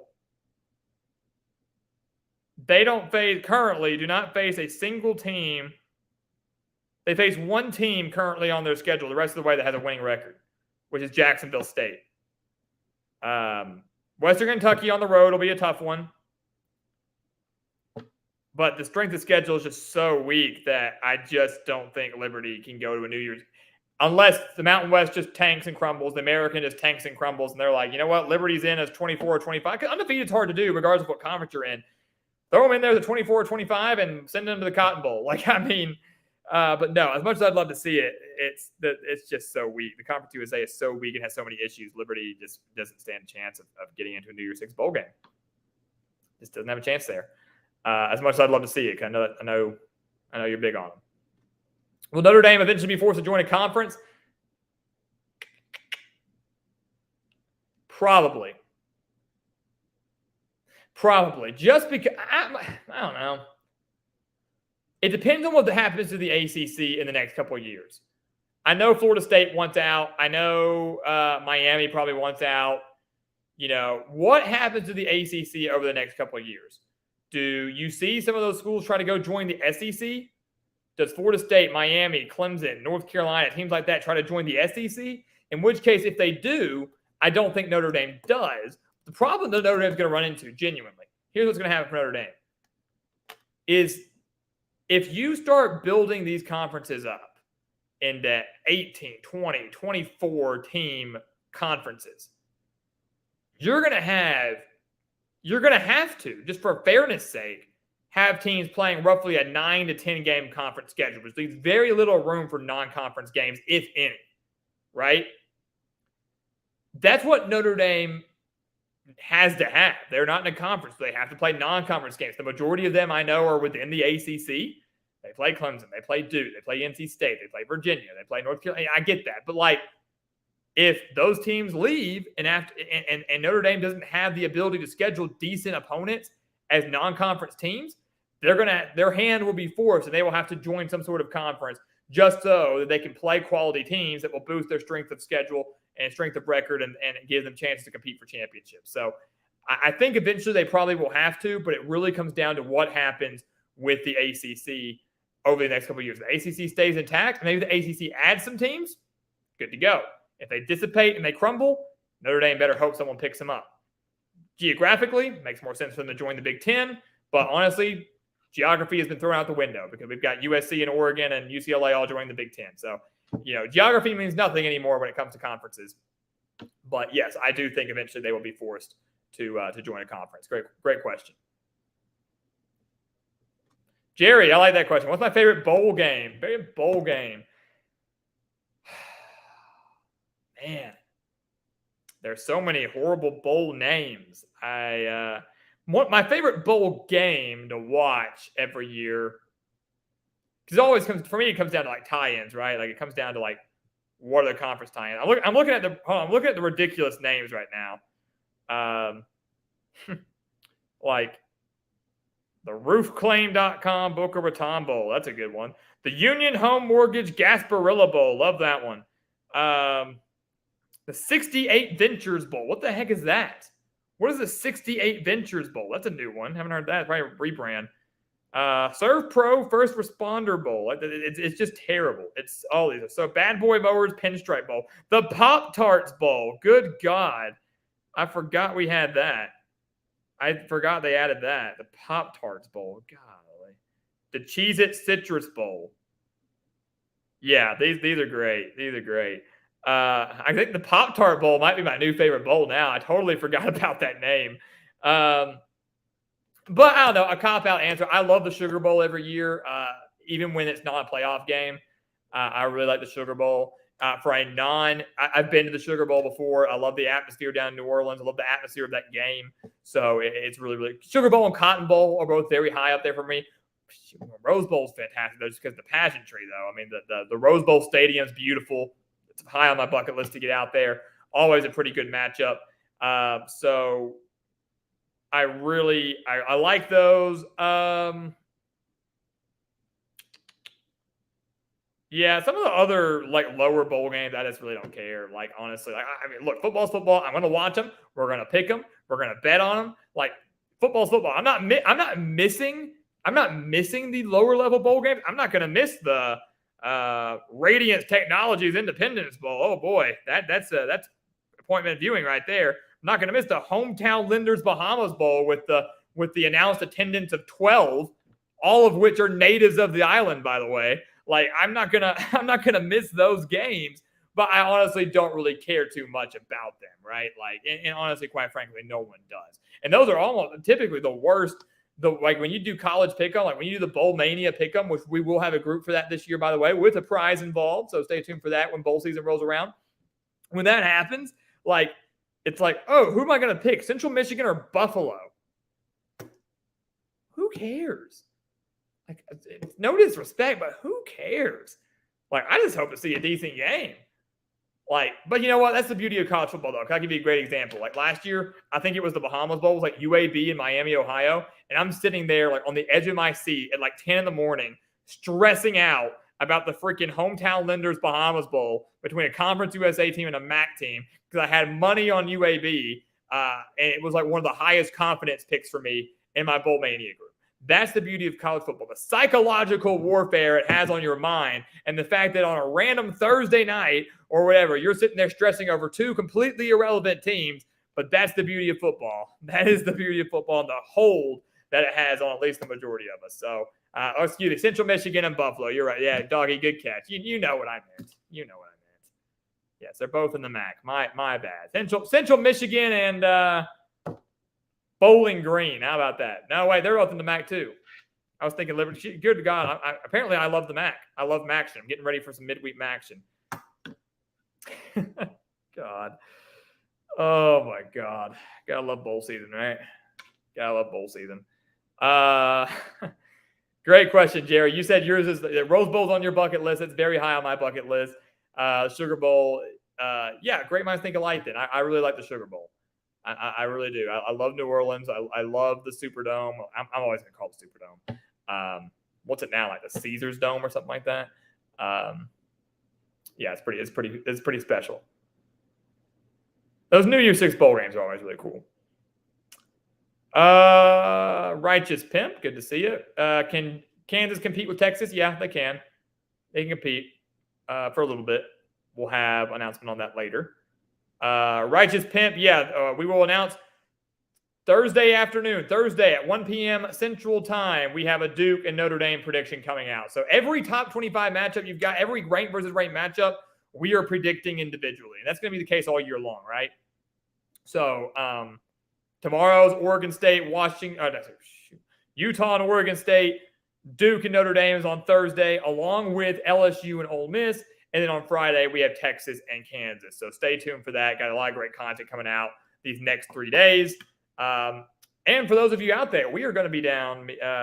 I will be down in Dallas this weekend. So anybody that wants to catch a great Southwest Classic between Arkansas and A&M, we've got the helmets right behind us, all this gear back here.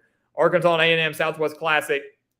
I'll be down there for that game on Saturday morning, and then sticking around actually to watch the Patriots and Cowboys on Sunday afternoon. So a full weekend down in Dallas, a full football weekend there. So any Arkansas or A&M fans that are going to be in the area, let us know. Let us know. Maybe we'll run into you guys. So we will see you guys there.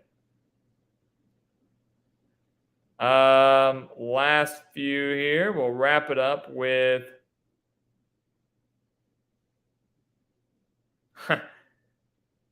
two more here. Stone Thomas. Yeah, or quick. Shout out to San Diego County Credit Union Poinsettia Bowl. Yeah, what about that? I mean, I feel like we just make up bowl games. We just try to find a way to make every year the most ridiculous bowl name. I just added on to it. It's crazy. The San Diego County Credit Union. Like, how long of a name can you make, honestly?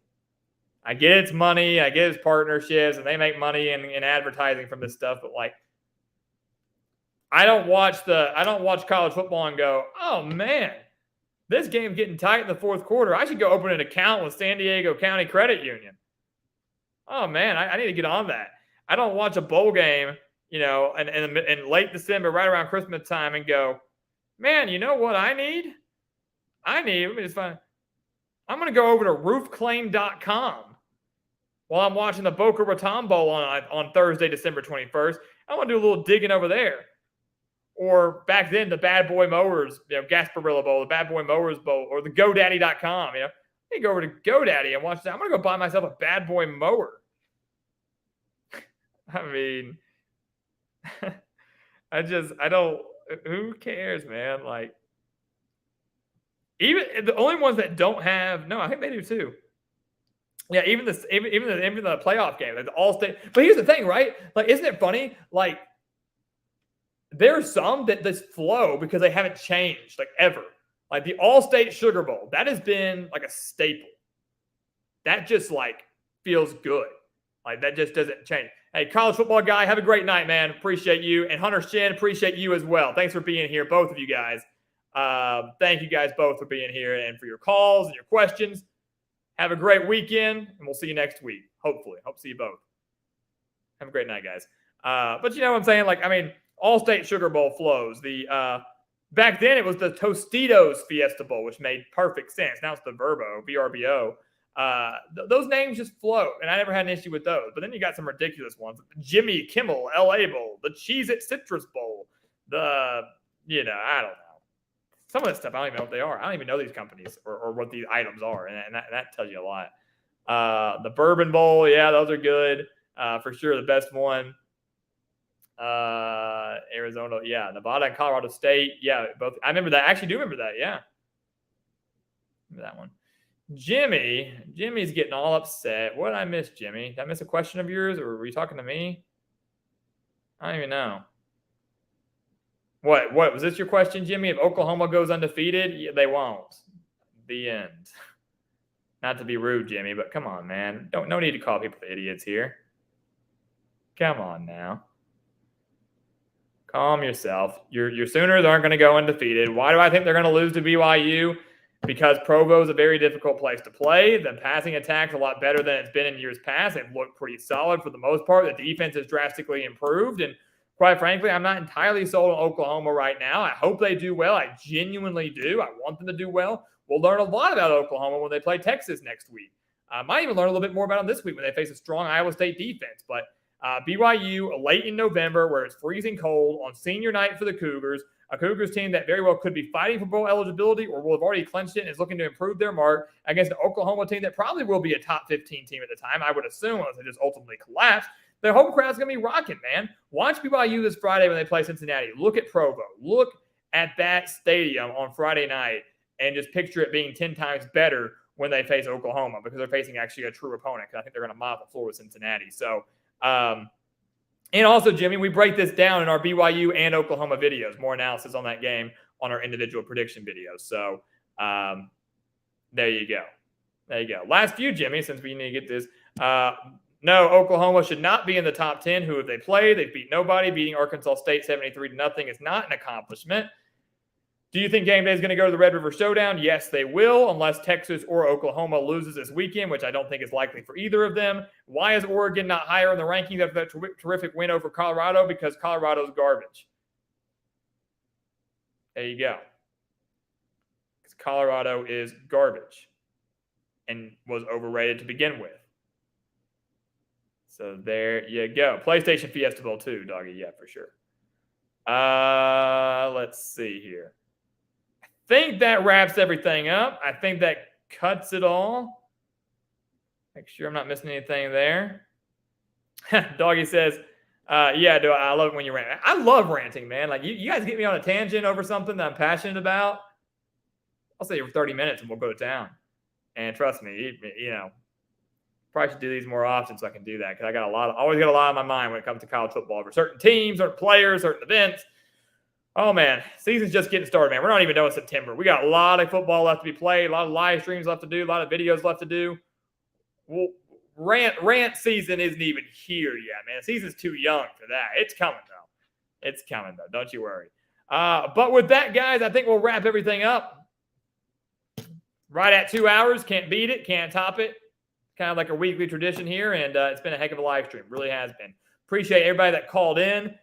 College football guy, our man Anthony, Hunter, Mitch, all of you guys that called in. Fantastic questions, fantastic discussion. The chat has been fantastic tonight as well. Thank you guys for that. The comments, the debate, everything in there goes a long way. And it really, it's what fuels us, what fuels these live streams. So really excited for next week. Really excited for the rest of this season. And really excited for another big college football Saturday, man. We've got a big one coming up. Not as many ranked versus ranked matchups, but the rankings are going to drastically change. The landscape for the playoff and the conference title race are going to slowly start to be taking shape. We're going to have you covered every step of the way like we always do. And, doggy, don't worry. When the playoff committee starts releasing those rankings at the end of October, you better be here every Tuesday, because we'll be going off, man. I hate that committee with a passion. They're an absolute joke, and it's going to be a blast. It's going to be a blast on these Tuesday night live streams. We're going to probably be sitting here watching the rankings live with you as they come out, and then immediately bashing them as soon as they're done. So it's going to be a great time. But with that being said, guys, thank you all so much for watching. Shout out to everybody that was here. Stephen Cuffey, thank you, my guy. Thank you for all of your support. C. Glassman81, Mark TR, Doggy, Stone Thomas Takes, our man Jimmy, even though he was anxious and upset that we didn't answer his questions immediately. Jimmy, good to see you. Hunter Shin, college football guy. Our man DM couldn't be with us tonight, but DM, we appreciate you and all of your support. Our man Will, comic dude. Who else here? Jerry Turner, really appreciate you. Righteous Pimp, Jason Hughes, Doggy, Jesse Bonham, David Zello, who blew up the chat tonight. Neo, it was great to have you here again. KP, Dylan Harris. I want to make sure I touch the name. Mitch, Will, R1, Anthony, James, Lance44, Robert, John McGuire, Eugene Murphy. All of you guys, thank you so much for being here. We appreciate you, all your support. Again, check out everything down in the description below. Don't miss out on that expert pick sweepstakes. It ends on Friday. You've still got time. Go sign up. Enter your chance to win. Get a free year-long subscription for the best picks in the entire country. Undefeated last week. Going to be a heck of a week this week. You're not going to find picks better. You're not going to find picks better anywhere else, and you're not going to get better service anywhere else. We can guarantee you that. Been doing it for the last 5 years. It'll remain the same. So go check it out. Again, down in the description below. But with that being said, guys, you guys have a great rest of your night. Stay tuned for the rest of the videos coming out this week. And we'll see you back here next Tuesday, 7 p.m. Central Time for another Gridiron Expert live stream. Have a great night and have a great weekend, and we'll see you then.